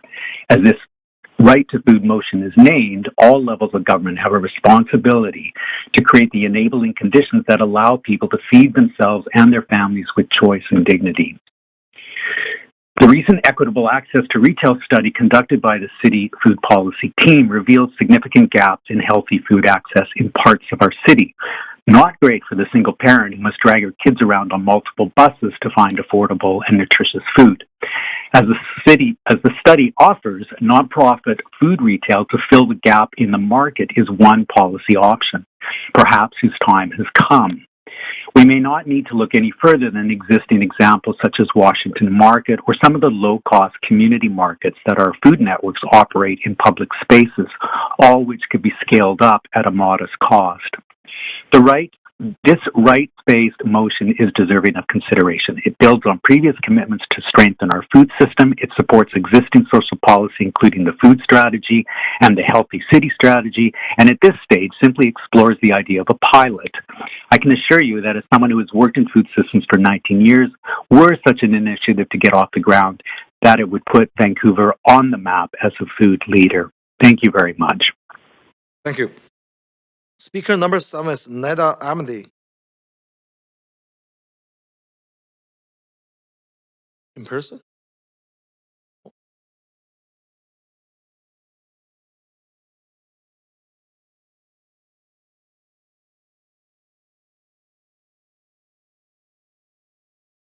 Not here, no. Okay, I'm gonna come back. Speaker number 8 is Mona Stilwell. Hello? Hi, please go ahead, Mona. Okay. Hi. Hi, my name is Mona Stilwell, and I am a resident of Vancouver. In the Chinese lunar solar calendar, the year is broken up into 24 sections called terms. We're currently in the term called Insects Awaken. Love that term. During this time, our bodies should be eating liver-supporting foods like celery, lemons, and spinach. And I have the financial privilege to go buy that produce to do just that. There are many residents of Vancouver who do not have the same financial privilege, but I do, and that often have to make the decision between paying rent or buying food. And food that's like super inexpensive, probably from the dollar store. There's a lot of people going to the dollar store to buy food now. That is not an indication of a healthy and supportive society. It doesn't indicate a society that cares about its residents when you have to make that decision between rent and food. I feel like the City of Vancouver's mayor and council members are accountable and responsible for the well-being of the residents. I hope you all agree. For myself, I have made a weekly commitment to fill up a free pantry in my neighborhood every week.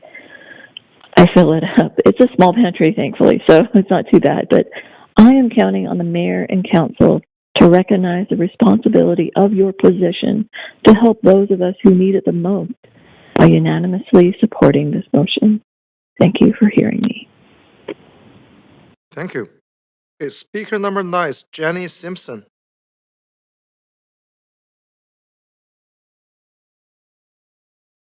Jenny? Speaker number 9 is not on the line. Okay. Speaker number 10 is Joey Liu. Good morning. Can you hear me? Yes, we can. Please go ahead. Great. So my name is Joey Liu. I'm a Vancouver resident, and I fully support this motion. So I'm currently on mat leave right now, but I've actually come to council before to speak as the food security manager at South Van Neighborhood House.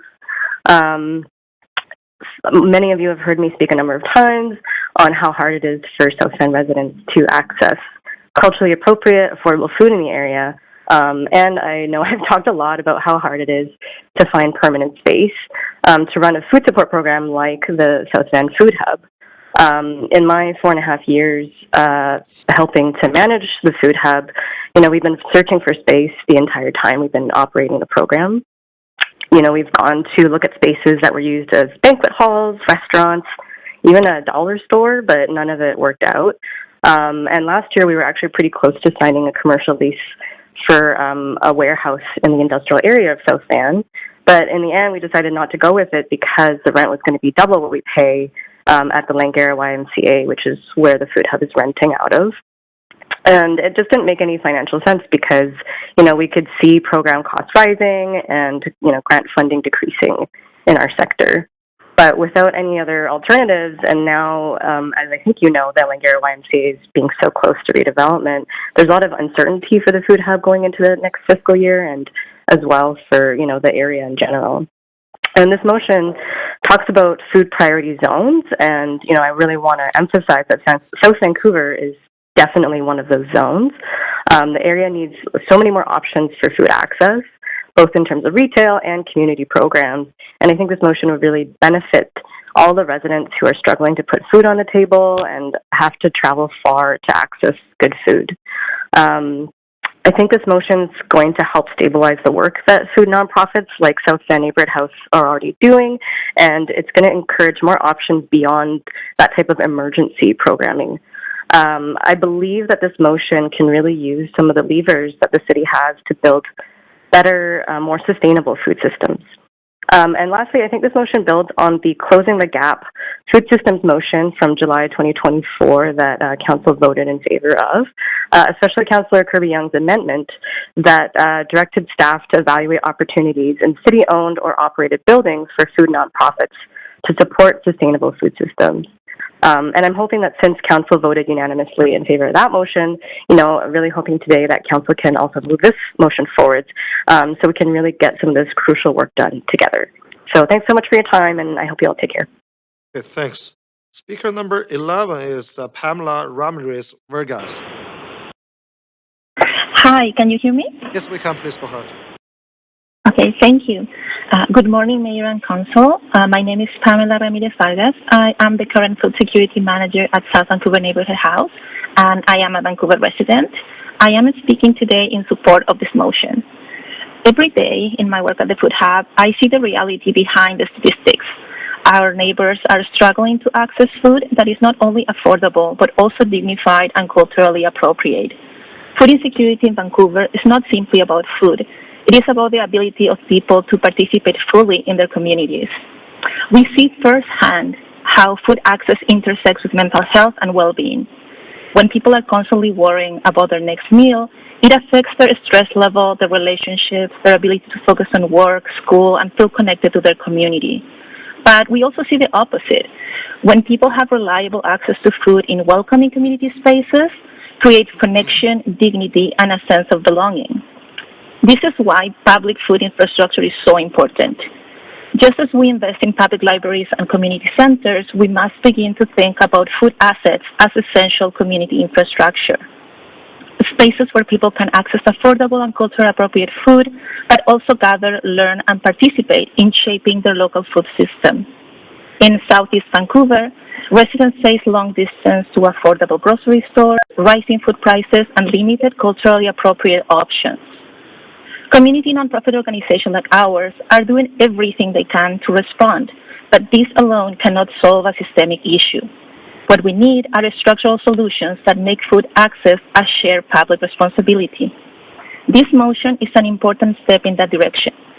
Identifying city-owned land in food priority zones, exploring community-operated grocery stores, and protected culturally significant food retail are practical tools that can strengthen food access in neighborhoods that need it most. We have learned that when communities are involved in designing solutions, the outcomes are stronger, more sustainable, and more equitable. People do not just want food, they want agency, participation, and dignity. By affirming the right to food and investing in public food infrastructure, Vancouver has an opportunity to lead with a vision that recognizes food not as charity, but as a cornerstone of a healthy and connected city. Thank you so much for your time, and I really hope that this motion is passed unanimously. Thank you. Thank you. Speaker number 12 is Delano Allenwood.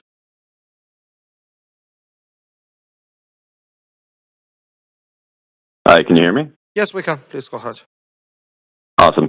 Good morning, Council. My name is Delano Ellingwood, and I'm a Vancouver resident. I'm calling in this morning in support of the motion put forth by Councillor Orr. Food is not only a basic necessity of life, but it's also a basic human right, much like housing and medical care. I don't quite understand how we can discuss multi-million-dollar lipstick projects that are meant to attract travelers and people coming to the World Cup when we are not providing for our residents here at home. As other speakers have so eloquently stated, Vancouver is extremely wealthy, and we don't really have any excuses for ignoring such a basic issue. We have to act like a world-class city if we want to be one. You understand? Regardless of finances and background and postal code, we have to have our citizens be able to access all of the basic necessities of life. And I don't really feel like we have any excuses anymore. So I hope that we will pass this unanimously, and I appreciate your time. Thank you. Speaker number 13 is Tonya Webkin.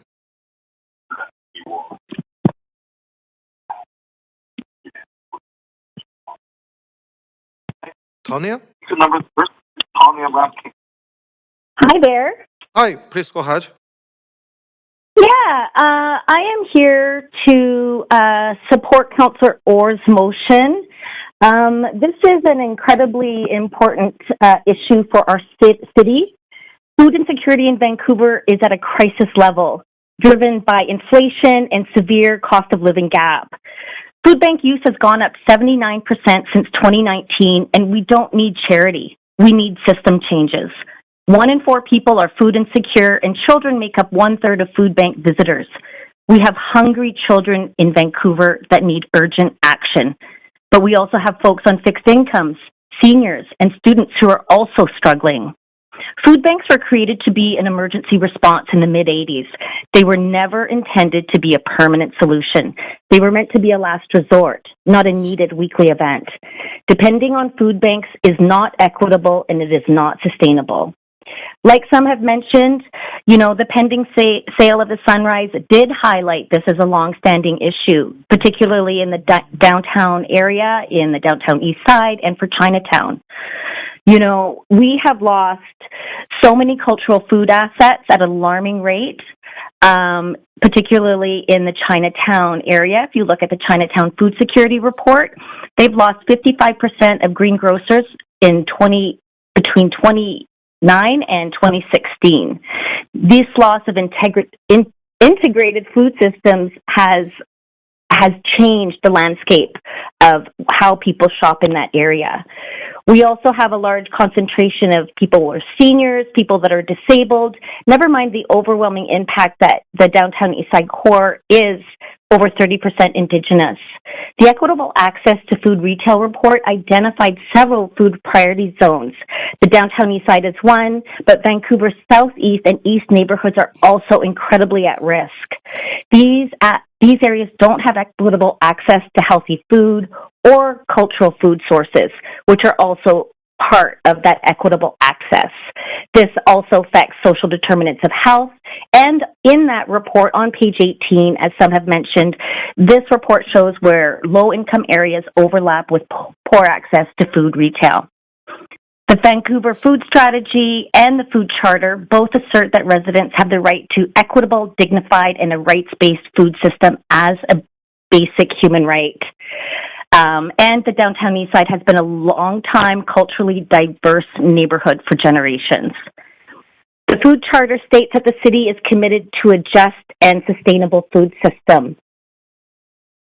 And according to the Food Charter, we need that because it contributes to the economic, ecological, and social well-being of our city and region.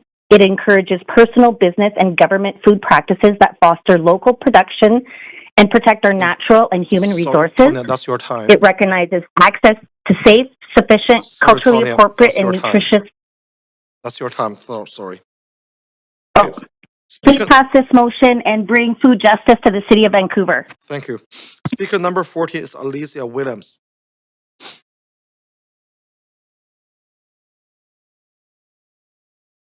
Alicia? Not on the line. Okay. All right. So I'm going to go back to the speaker number 5, Sarah McLeod.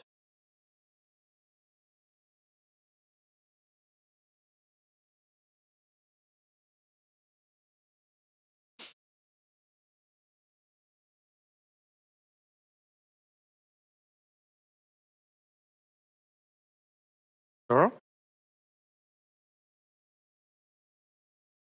Just one moment. The staff in the back are just typing. Okay. There may be an update on Sarah. Not on the line. Okay. Speaker number 7 is Neda Amdi.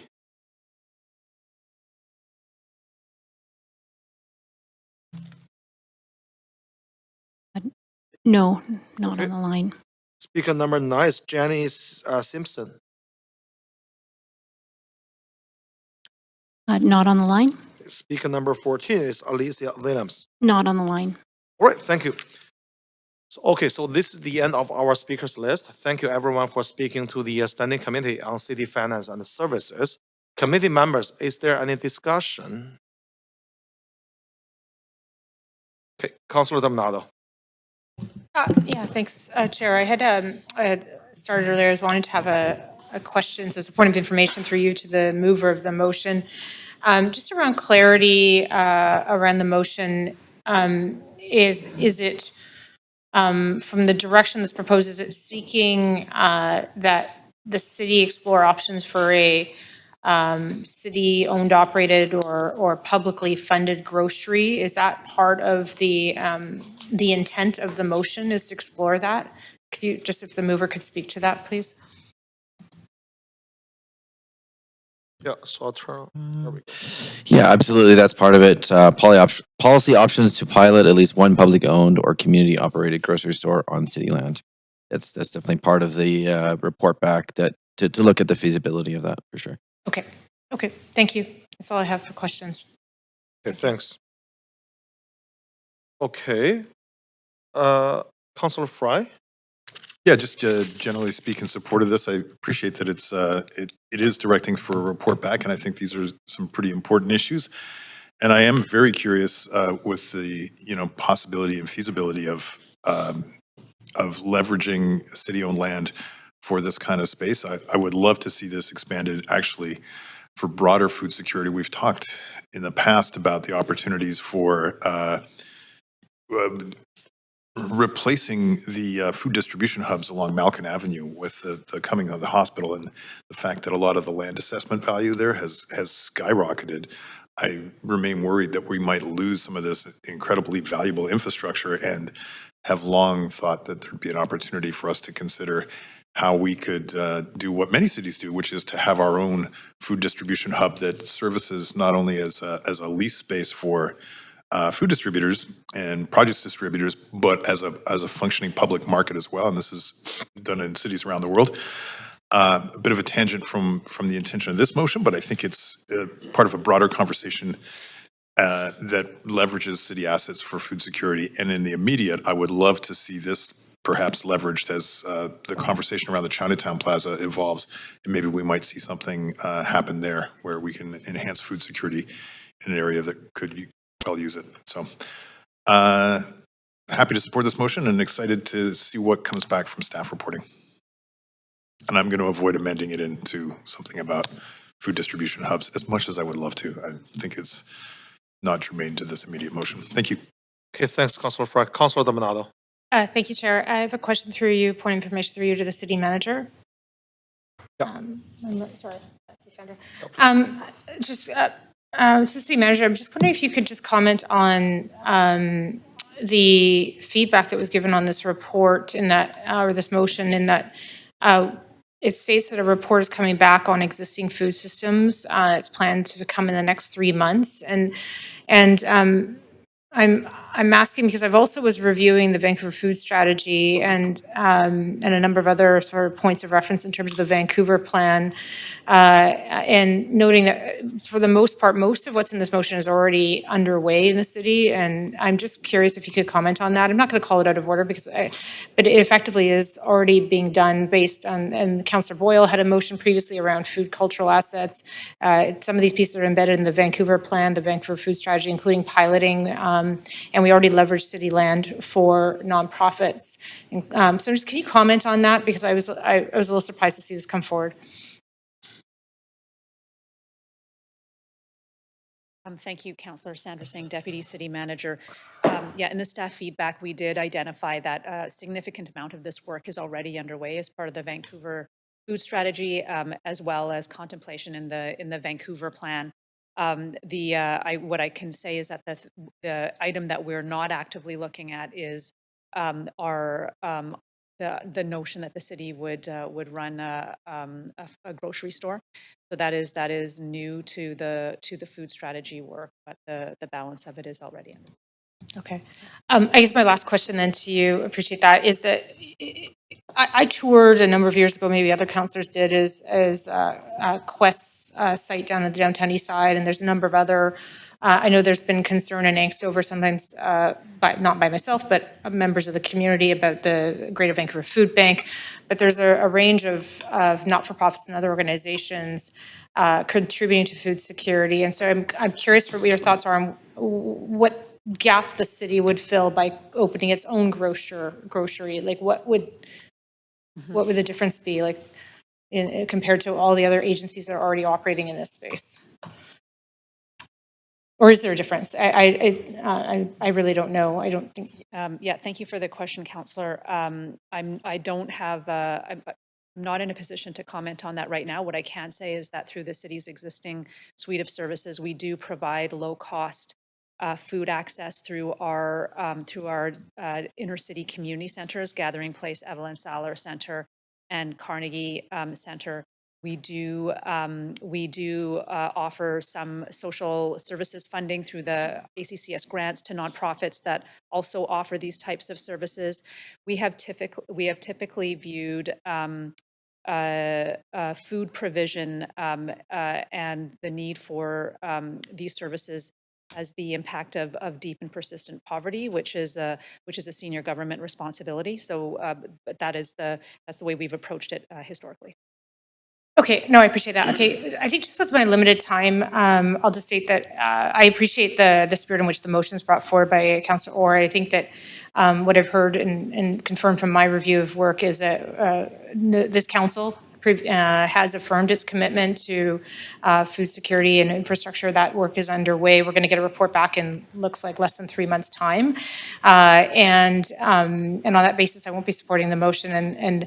It sounds like we have a number of organizations already addressing sort of some of that gap. I'm not saying it's perfect, and recognizing that poverty continues to be an issue within our communities and our city. But this work is largely already underway, and we'll be getting a report That's your back. time, Councillor. Thank you. Okay, Councillor Maloney. Thank you. And I appreciate in a lot of areas we are already working on programs, but I think for me, I will be supporting this because we're not doing anywhere near enough. And we're not doing enough on food security. We're not doing enough in other areas of road safety and public safety and poverty reduction and housing. So I think I'm very grateful to Councillor Orr for moving this motion, and I'd like to acknowledge the advocacy on this by Amanda Burrows. Thanks. All right, thanks. So this is the end of our speakers list. I'm going to call the vote. Clerk, please take us to the voting screen, and committee members, please register your vote on the voting panel. We are voting on the main motion. Chair, this is Councillor Bly. Could I have a vote assistance in favor, please? Okay, Councillor Kabia, we need you turn on the video, please. And Councillor Bly, yeah, okay. Councillor Kirby.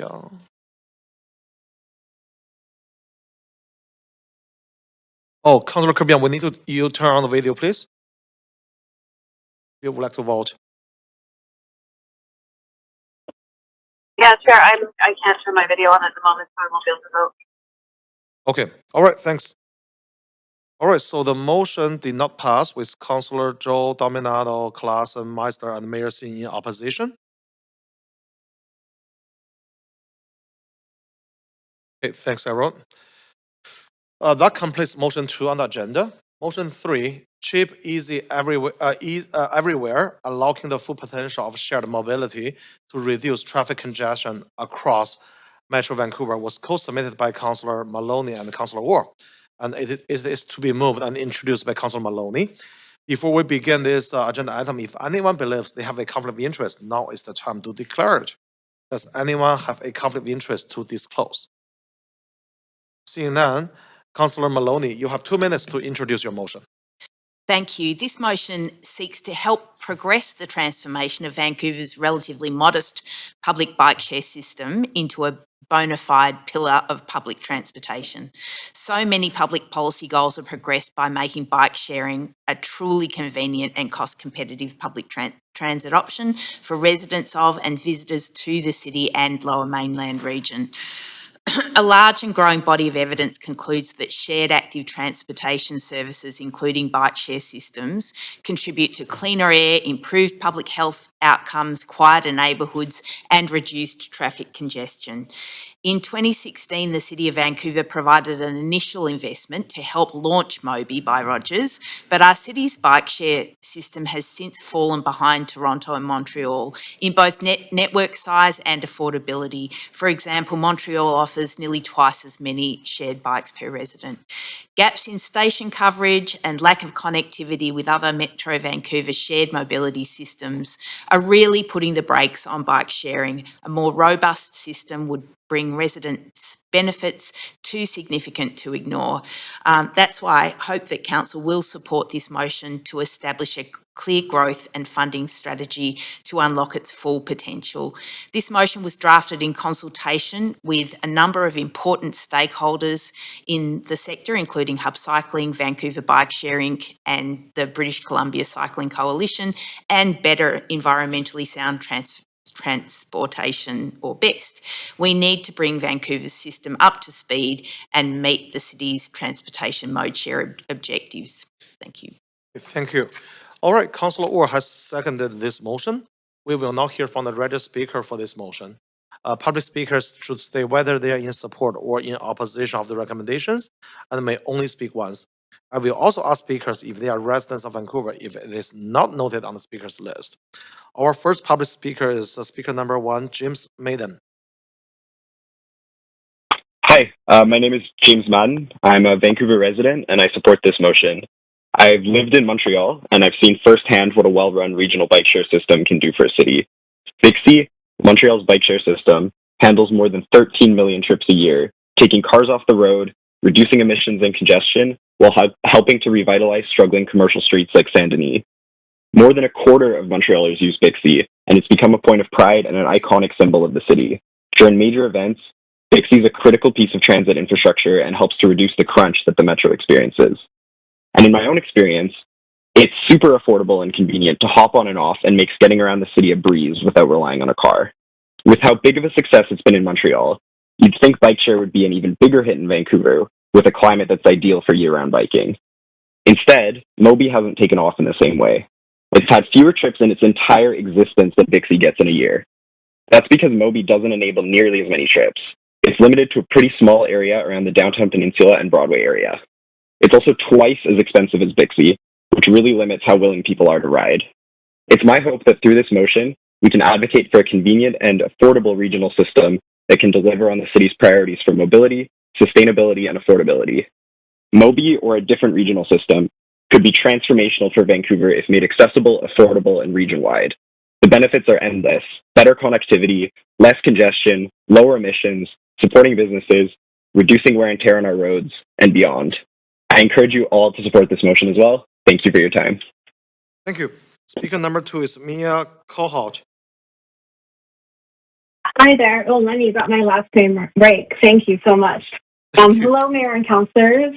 My name is Mia Cohout. I'm the CEO of Moby by Rogers, and I am a Vancouver resident.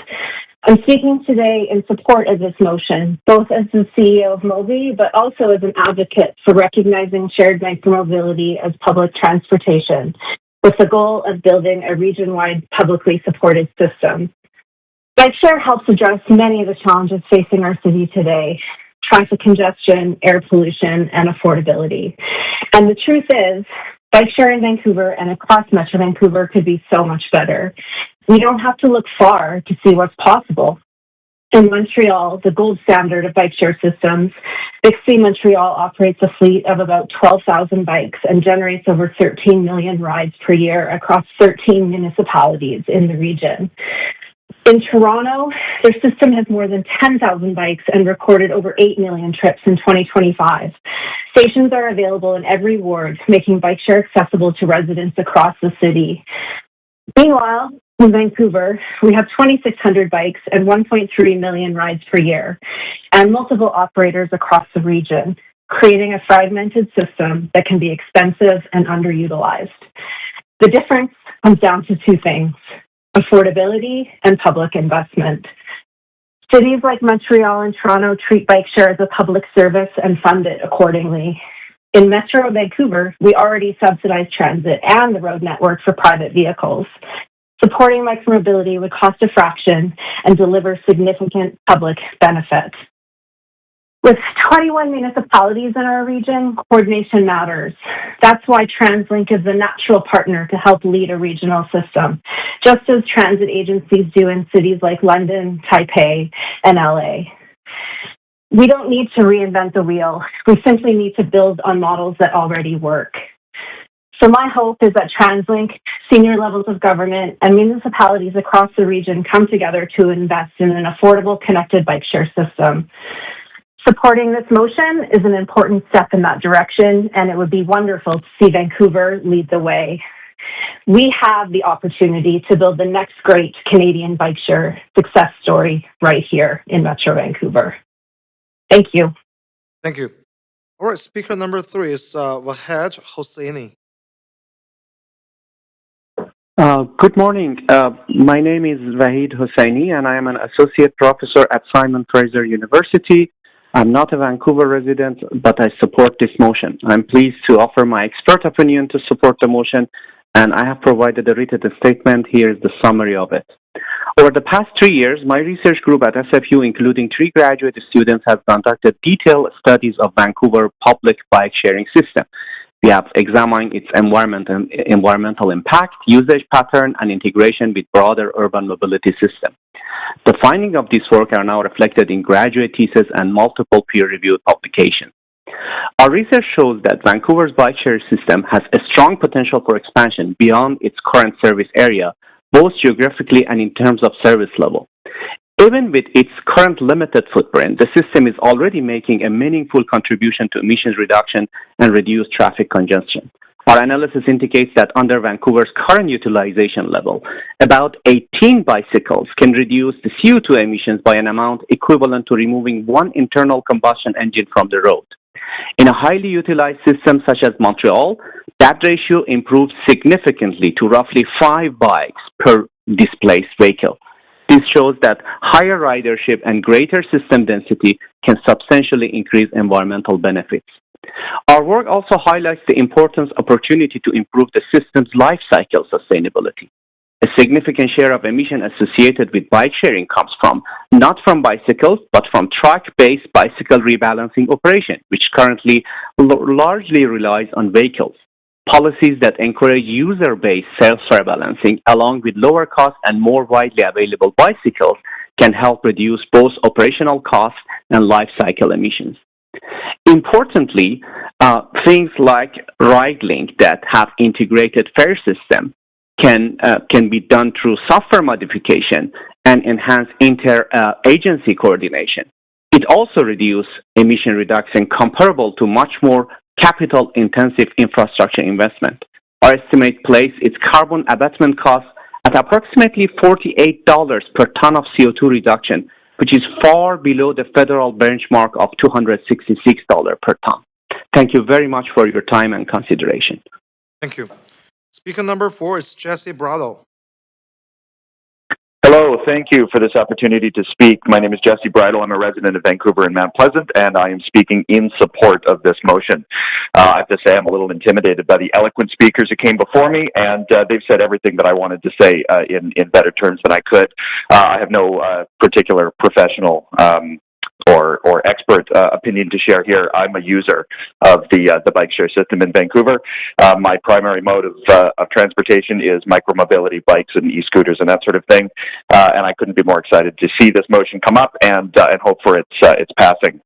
I learned recently that both cities like Montreal and Toronto have a very different system from the way that Vancouver's bike share system operates.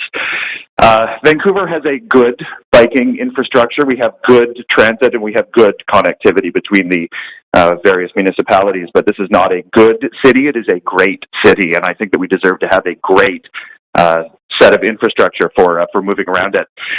Expanding the bike share network to other municipalities, connecting with TransLink, and helping to connect the city in that way will make the streets safer for drivers and cyclists. It will reduce traffic congestion, reduce emissions, and just make this a much more enjoyable and livable city. I hope that the motion passes. Thank you very much for your time. That's all I have to say. Thank you. Okay, speaker number 5 is Peter Ladner.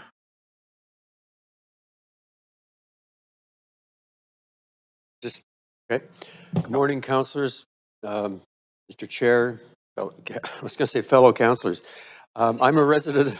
I'm a resident of Vancouver and chair of the BC Cycling Coalition, and I'm also the person who first brought the idea of shared bikes to this council floor way back in the early 2000s, and to the TransLink board around the same time where I was a member. And in both cases, it's in the TransLink case that went nowhere, and in this case, it went somewhere, which you all know about. I came here today on a Mobi e-bike. I had about a 5.8 kilometer ride. Took me 23 minutes. It cost $11.11. If I had taken an Uber, it would have cost $11.84. So I saved 73 cents. We have a problem. Like the bike share, especially the one I used where the battery went dead about 3 minutes into the ride, is not a great service. It's working. It's over a million riders. That's great. But the fact is that it's limited. If I had lived in Dunbar, Oak Ridge, Fraser View, Killarney, Renfrew, Collingwood, Hastings, Sunrise, or Marpole, I wouldn't have had the option of taking bike share. And if I want to bike to transit and then go to another municipality, I can't use my Mobi card. I have to get an account with Evolve or wherever it is in the North Shore. So Mobi is an unfinished project with untapped potential, which this motion hopes to unlock. And I would urge your support for this. You're about to enable the construction of thousands of new housing units around this city and no new roads, very little new transit except for the Broadway line. And this would be a way to help optimize opportunities for people, all those thousands of people who will move here. So I would urge you to support this motion, bring Vancouver up to the standards of Canada's two other leading municipalities, make better use of the sunk costs of our 330 kilometers of bike lanes that we already have, bike infrastructure, and step up to the responsibility to accommodate the mobility needs of thousands of new residents, and eventually provide financial support for this. One of the reasons that my trip was so expensive is because the city of Vancouver, unlike Toronto and Montreal, pays no capital costs for the bike share system, and it extracts money by making the bike share users like myself pay for the parking costs of putting bike docks in parking places. Please support this motion. Please get Mobi up to the standards of other great cities and help it serve the citizens of Vancouver better. Thank you. Thanks, Peter. Okay, speaker number 6 is Matthew Uden.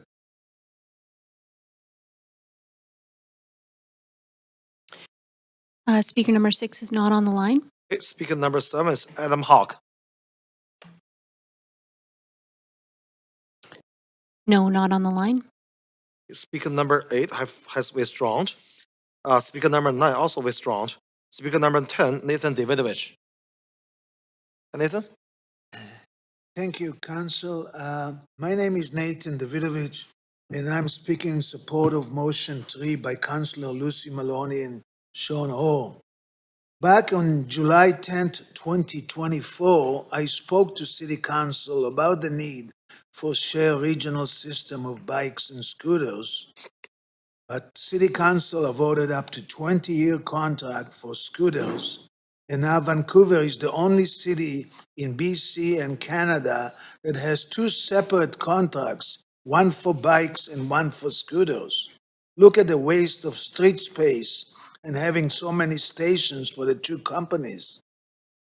Now the BC government has hired a consultant to work on the bad governance in TransLink and BC Transit, and maybe they will make some long overdue changes.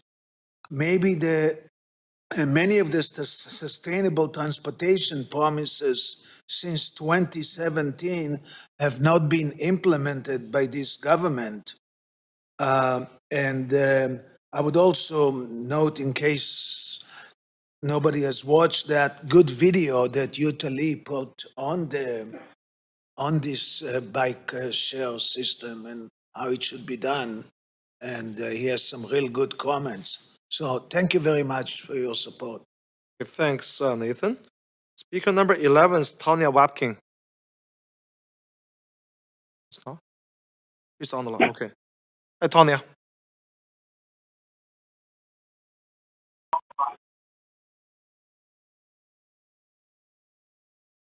Okay, speaker 11, Tanya Wapkin. Hello there.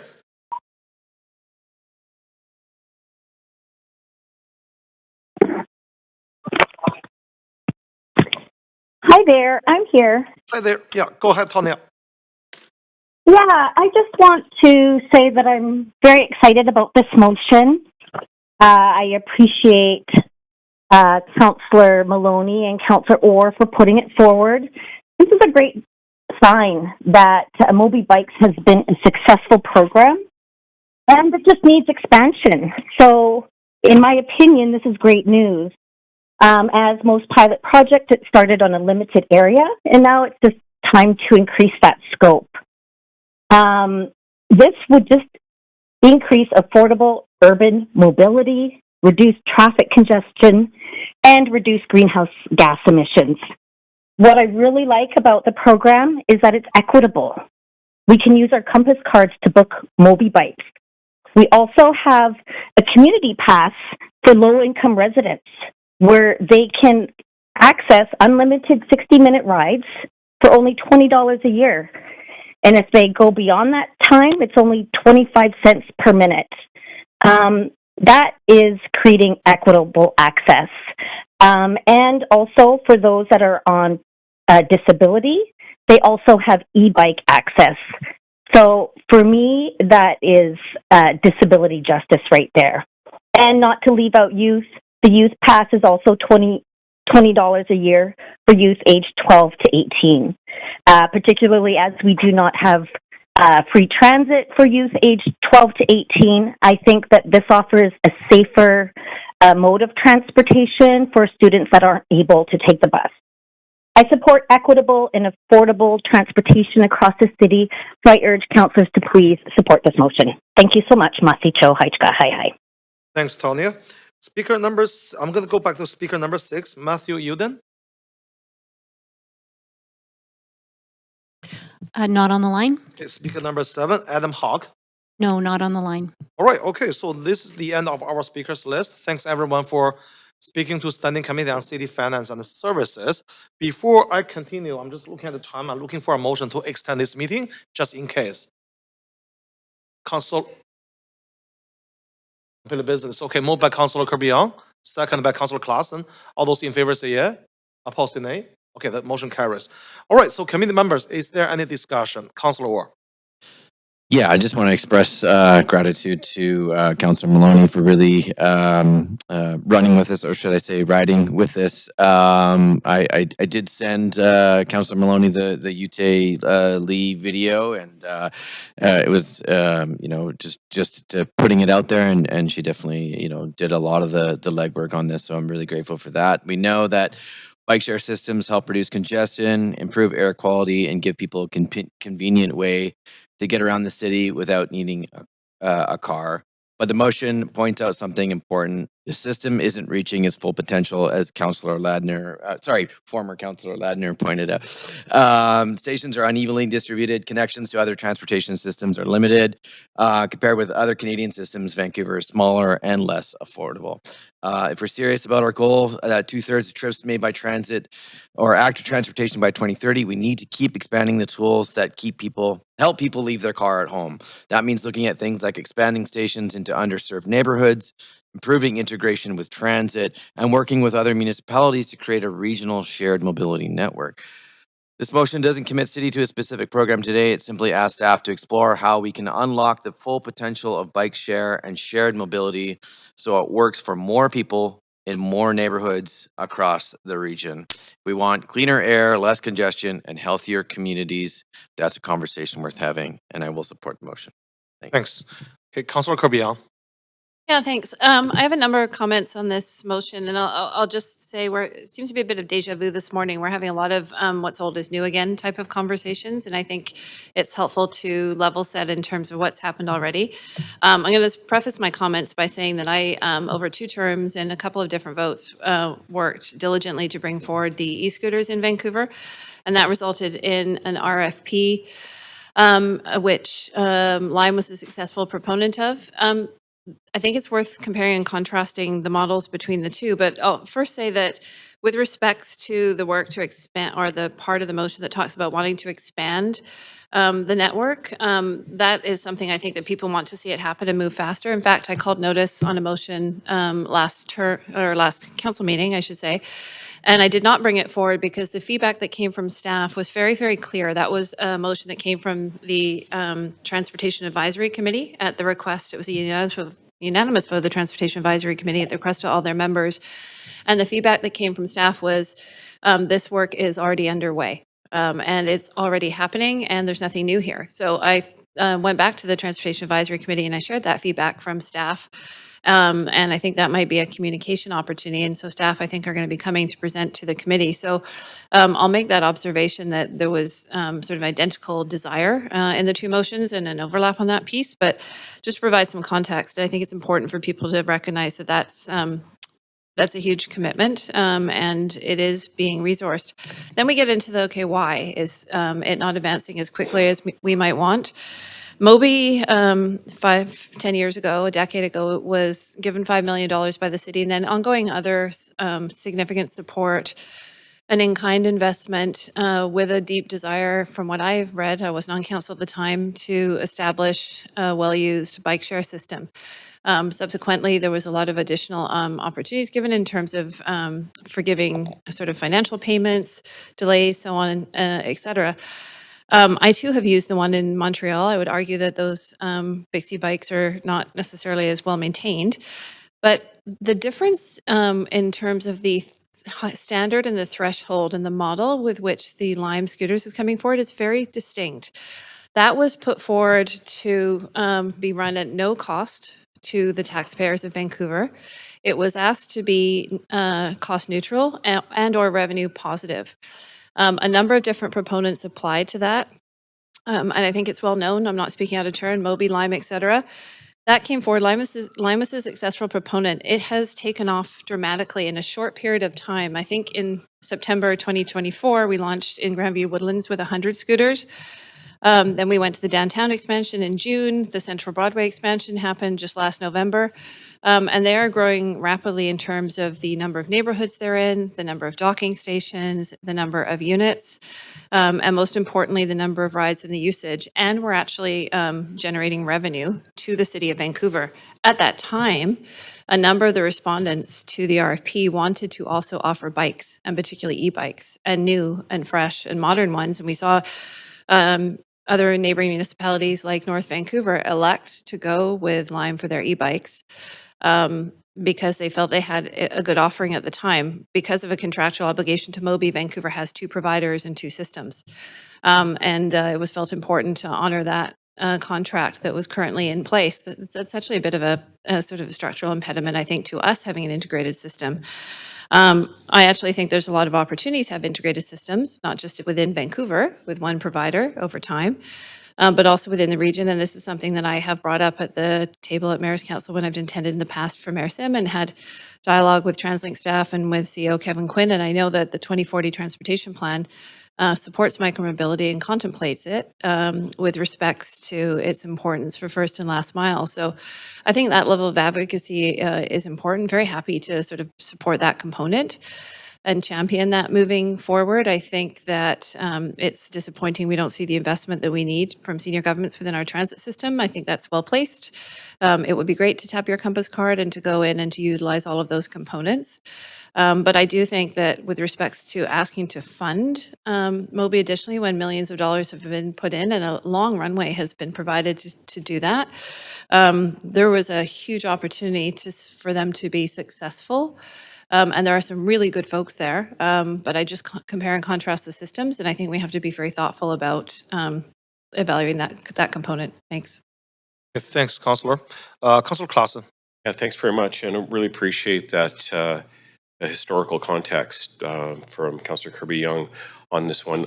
When this motion came forward, we did hear from staff that emphasized that the much of this work is already underway, and of course, I think bike share is an incredibly important service. It provides that first and last mile connectivity to other transit, and it's been successful and it's become a part of the fabric of the city, and certainly seeing it grow over time would be really valuable. So, Chair, I have forwarded an amendment to this motion here that I'd like to be able to bring forward. Thank you.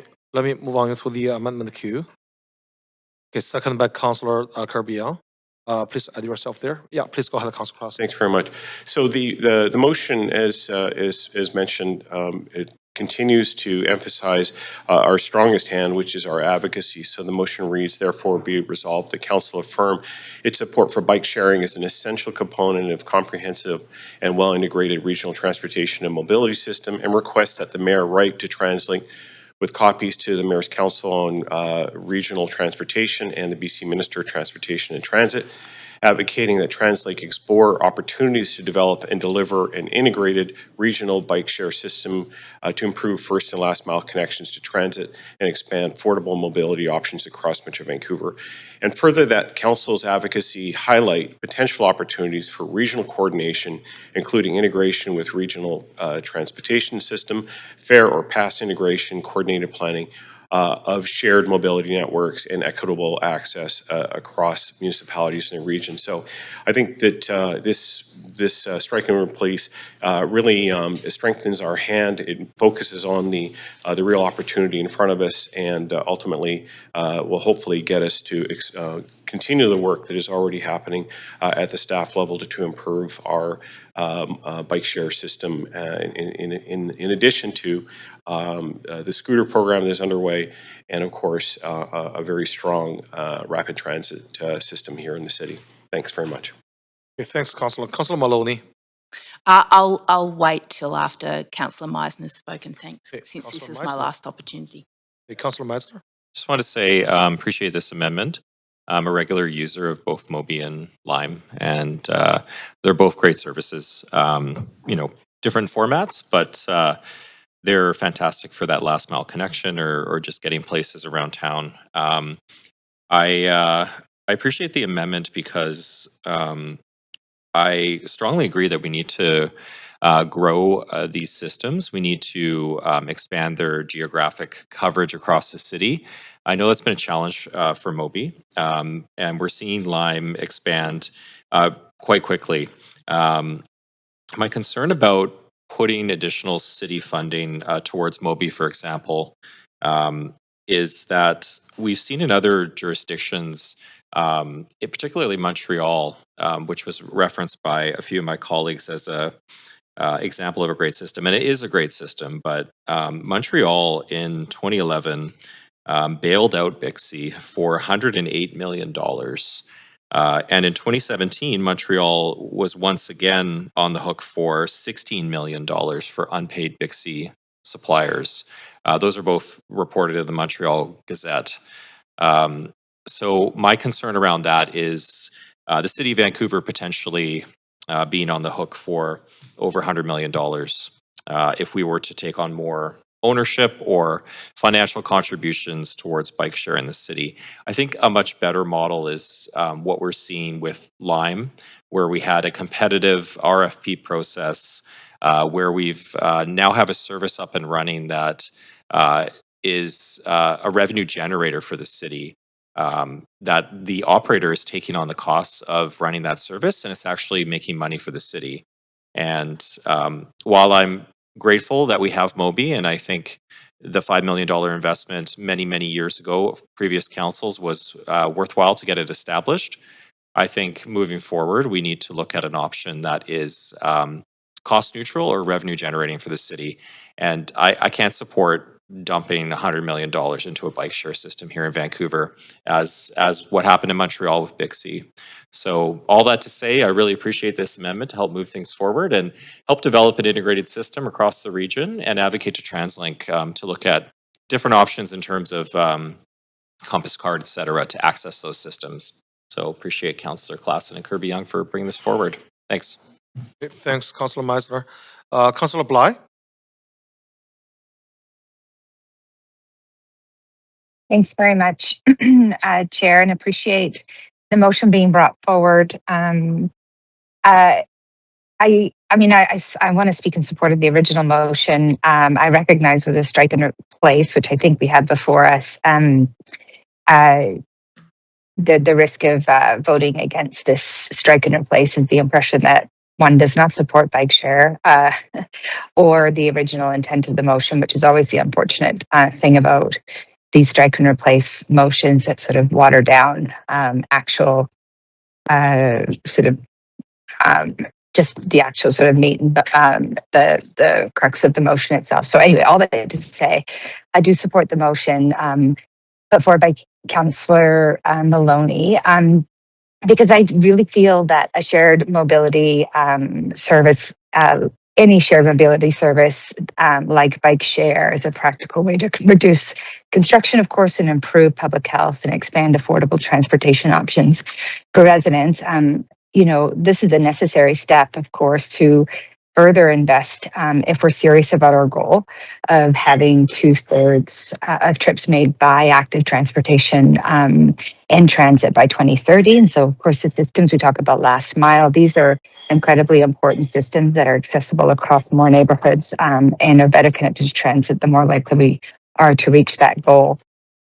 And as has been mentioned, other cities have recognized that the public value of a bike share and investing accordingly, like Montreal, in the Bixby network has grown significantly. And I will just point out, not to Councillor Meisner's point, which I appreciate, and that he's done some research there, but they also have benefited from investments from the federal government because it's recognition that it has to be part of a broader transportation system. But all that to say, I think the really underlying importance and point that I'd like to make is that there's real value in maintaining and growing a Vancouver-run bike share system. Having a locally governed system means that the public interest comes first, from where stations are located to how pricing and accessibility are designed. And that's the important contrast to proposals that rely on large private operators like Lime, owned by Uber, whose business model is primarily driven by profit rather than long-term mobility goals. That's just a known fact. So expanding the bike share and working with regional partners on a coordinated system, I really feel is a really strong and smart next step and will benefit residents across Metro Vancouver. And it really comes down to the political will that a revenue generating service for the city ultimately makes things less affordable in the long run for the end user. And I think the priority should be Vancouver local economy, Vancouver locally run, and making sure that the affordability can be maintained through other models like a co-op, leveraging other forms of funding through TransLink, through the province in time, hopefully, and through the federal government, as that precedent has already been set with other big cities. So I'll leave it there. Thank you. Thank you. Councillor Maloney? Thanks. And I'd like to particularly thank speakers for taking time out of their day to come here and for phoning in with some incredible ideas and just articulating the benefits of expanding bike share across the region so well. I'd also like to particularly acknowledge the recent video from About Here by Utai Lee for really explaining and broadening out awareness of the benefits of bike share and expanding it regionally. The timeframes in this motion in Part A were chosen acknowledging the constraints on staff time and capacity and acknowledging that this is a long-term complex advocacy piece. I think that there's a fundamental difference in approach when we look at this by expanding bike share as an essential and useful and beneficial part of the public transit system rather than some optional accessory that has to pay for itself or make a profit to even exist at all. Like Councillor Bly said, the public interest needs to come first. The return on investment is the numerous public policy goals that are progressed by making bike share a truly convenient and cost-competitive public transport option for residents and visitors to the city and residents of the whole lower mainland region. I'm not going to repeat what I said in my introduction and that the speakers have articulated so well, but Part B of our original motion is really the essence of what's in this strike and replace motion. And I really hope that staff is going to work on this, on a strategy. We worked through very carefully the feedback of staff and removed the parts that we considered to be repetitive. So because I feel as though this strike and replace motion does replicate what's in Part B, I'm going to support it. I'm going to keep the rest of my time to perhaps respond to any other issues that come up. Okay, thanks. All right, Councillor Fry. Yeah, I'm just I'm going to reflect that I think I'm a Mobi super user. I've ridden thousands of kilometers on Mobi. No joke. And when they changed the app, I had a really great, over 1,500 kilometers, and now they changed the app and I'm just down to 800 kilometers. But cumulatively, I've done a lot of Mobi riding. It's very convenient for me. I would say the one thing that, and I appreciate this motion coming forward, and I appreciate, I guess, the intent of the amendment to move forward on an expanded system. I do worry about the privatization kind of potential of public bike share. I think where it is sort of a mixed public-private kind of operation right now. What I can say is that when they brought Mobis into my neighborhood in Strathcona before I was elected, I worked with the team then to ensure that Mobis were, that's where they introduced the accessible program for low-income folk and a scaled tier for folks who had limited access to funds to pay for something like Mobi, and that it wasn't just seen as something for other people coming into a neighborhood with a lot of low-income folk, and that was successful. And I see folks in my community, there's a station right outside of Raycam, there's one right by Strathcona Community Center, and I see folks who have need these kind of bike share options because they can't afford other options, frankly. And I see that as a huge benefit. I know that Lime does not do something like that, and I know that many of these sort of private companies like Lime actually have surge pricing and the like, and it's more of a for-profit model. And I worry that should that be the outcome of this new direction, that we will lose something in the effective public bike share, and what that means to have something that is truly public and accessible and not driven by profit, but driven by a greater good for increased micromobility and reduced use of fossil fuel kind of travel. But so it will be as the motion. I will support the amendment, but yeah, just making the case for public bike share. Thanks, Councillor. All right, Councillor Maloney. Well, I do need to, I'll wait till after Councillor Kirby-Young so I can finish off. No, I'd like to wait, save my time in case there's anything to respond to. Chair, it's not really a back and forth. Usually councillors make comments, so I'll just reserve my time in the order in which we're in the queue. Thank you. Okay, thanks. Okay, Councillor Maloney.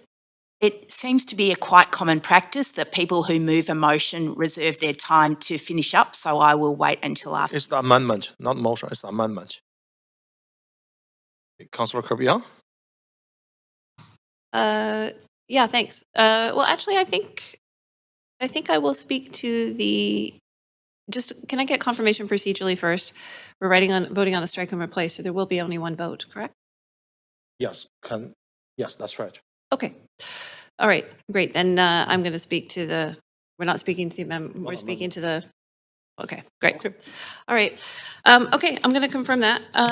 So I just want to provide a couple of comments, and I'm appreciating the conversation around the room, but I do think it's important that our conversations are sort of fact-based, and I know that people have different opinions and perspectives around that, but just a couple of observations in listening to some of the comments around the table. I think there was a comment made that from an equity program perspective, Lime didn't have that, or perhaps an inference that it was limited. It has exactly the same equity program and access that Moby does.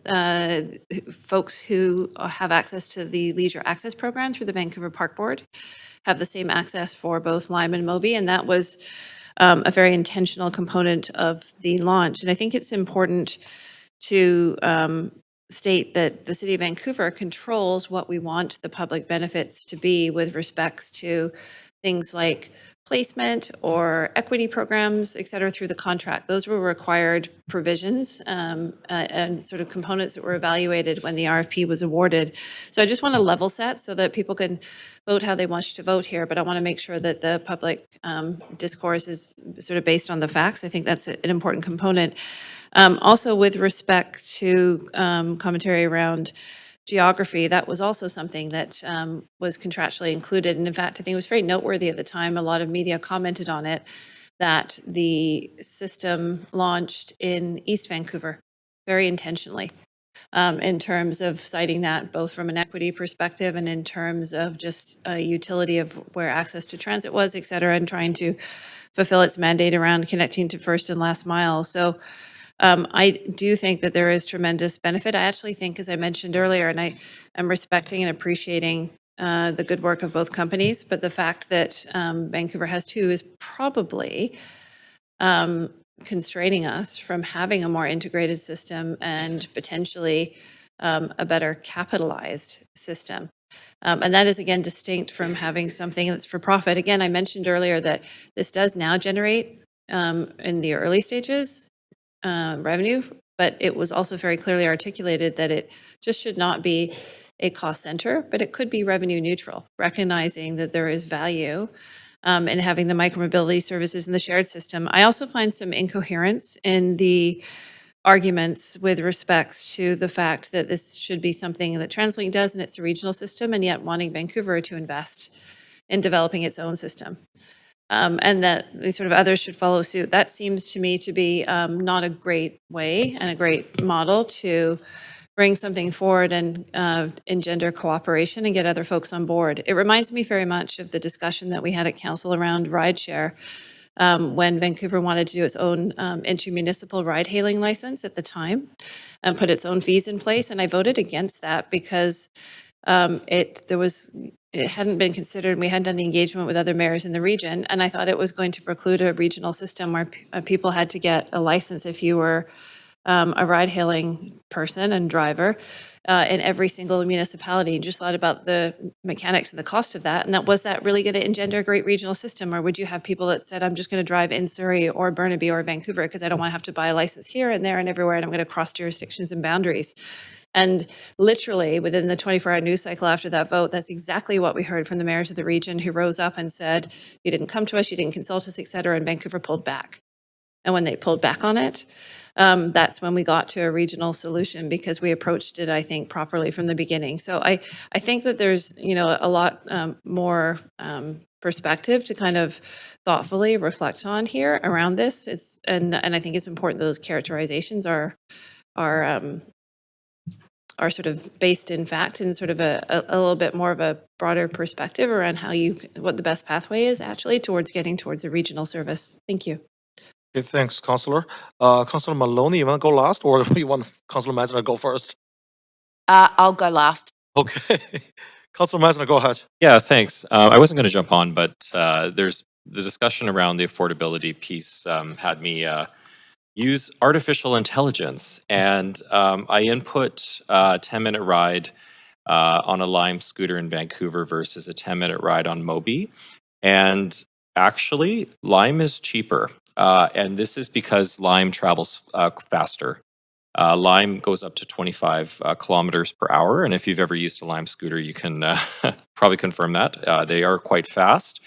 Moby is obviously a little bit slower, but more comfortable for some users. But the 10-minute trip on a Lime scooter, including the unlock fee, would come to $5.15, and the 10-minute trip on Moby e-bike would come to $5.65. So Moby is actually a little bit more expensive than Lime currently, and these are updated numbers.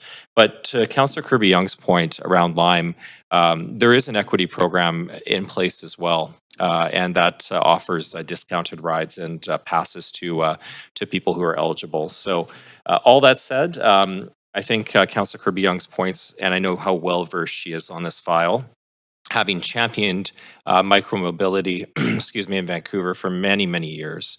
And I think now we're seeing the benefits of that with the fantastic system that we have. Thank you. Thanks, Councillor. Councillor Maloney. Without involving myself in the Lime versus Moby debate, which I don't think we tried to raise in our motion, I just want to reflect that advocacy is not a one and done. As a former advocate myself, or continuing to advocate, it's a process of using every possible way to influence getting something done and then making it better. I do want to acknowledge Councillor Fry as a Moby Bike super user. I have often referred to myself as the unofficial president of the Moby Bike fan club, but I do acknowledge that Councillor Fry may be more worthy of that title, given how often I see him riding around town on a Moby Bike. And I think that the fact that Councillor Fry often calls out to me or comes up behind me on his Moby Bike, and that we can stop and have a chat, really demonstrates one of the unique benefits of cycling and bike share in particular compared to other forms of transport. It really fosters social connection. People can immediately stop and dock their bike or lock up their bike and patronise businesses. And it's bike share really does need to be supported as an important fundamental pillar of our public transit system rather than an optional extra. Thanks. Okay, thank you. Councillor Claassen. Yeah, just to underline once again that this amendment that I brought forward supports bike sharing, recognizes the work that's currently underway, focuses our advocacy where it matters most, and will ultimately help improve regional connections to transit. So I hope Council will support it. Thanks very much. Okay, thank you. All right, seeing no one else on the queue, so let's go to the vote for this amendment. And just to be clear, we are voting on Councillor Claassen's amendment. Also, please register your vote. Chair, can I have a vote of assist in favor, please? It's Councillor Blind. I'm just trying to turn my video on. Bear with me. Oh, there we go. Okay, noted. Thanks, Councillor Bly. Okay, the amendment passed unanimously. All right, so going back to the main queue, Councillor Claassen. No, that's it for me. Thanks, Chair. Okay, Councillor Maloney, That's it for me too, thanks. Councillor Meisner. That's definitely it for me. Thank you. Thank you. Okay, all right, so let's go to the vote for the motion as amended. So council, please register your vote. In favor, Chair? Oh, so clerk, we don't need to vote again, right? Okay. Well, clerk confirm that. All right.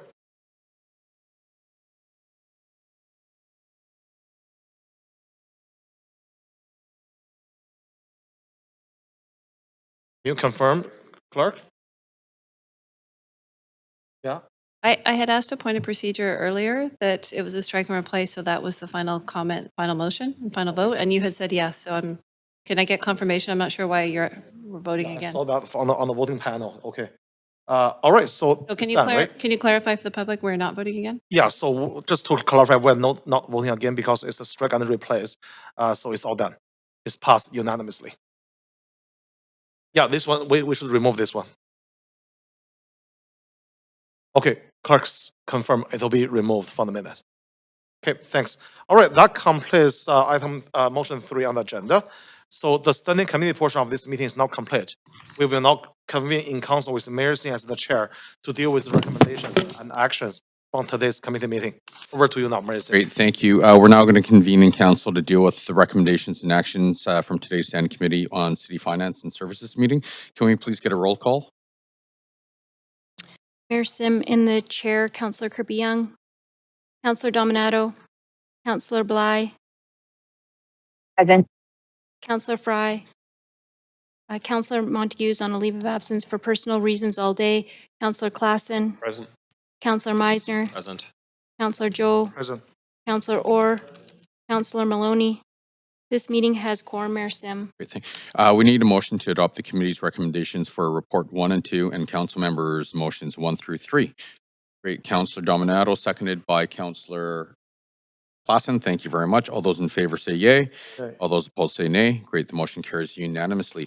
Urgent business, council, are there any items of urgent business? And I do have one. I need a leave of absence from 1 p.m. Onwards today for civic business. And I submitted. You need to get.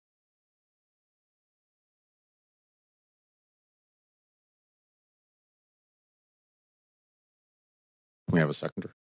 We'll get it up on the screen. Okay, great. Thank you. Sorry, do you have to see the chair procedurally for this one, or? Yeah. I do. Sorry, Councillor Klassen, can you take the chair? Great, thank you. Bless you.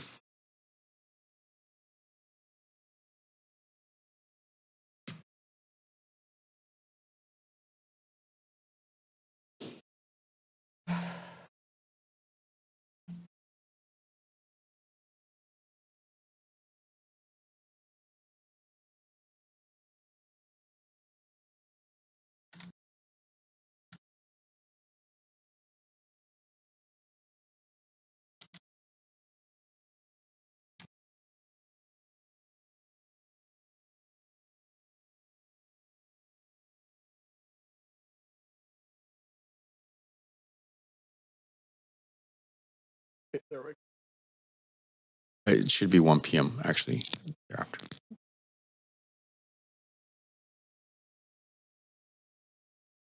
Great. That's for today.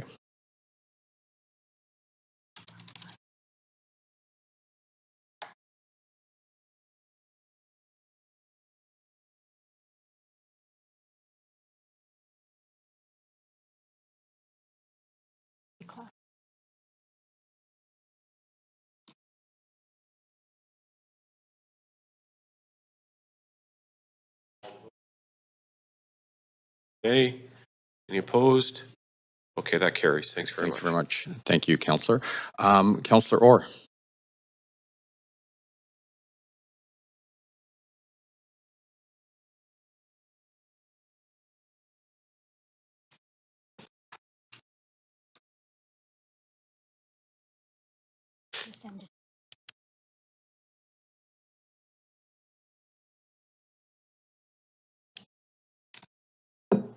Just noting there is no audio on the WebEx of Councillor Orr speaking. Sorry, yeah, that was probably my fault. I also have a motion for urgent business to request a leave of absence from 1 p.m. onwards for personal reasons, and I am sending that forward. Thanks. Okay. Do I have a seconder for that? Okay.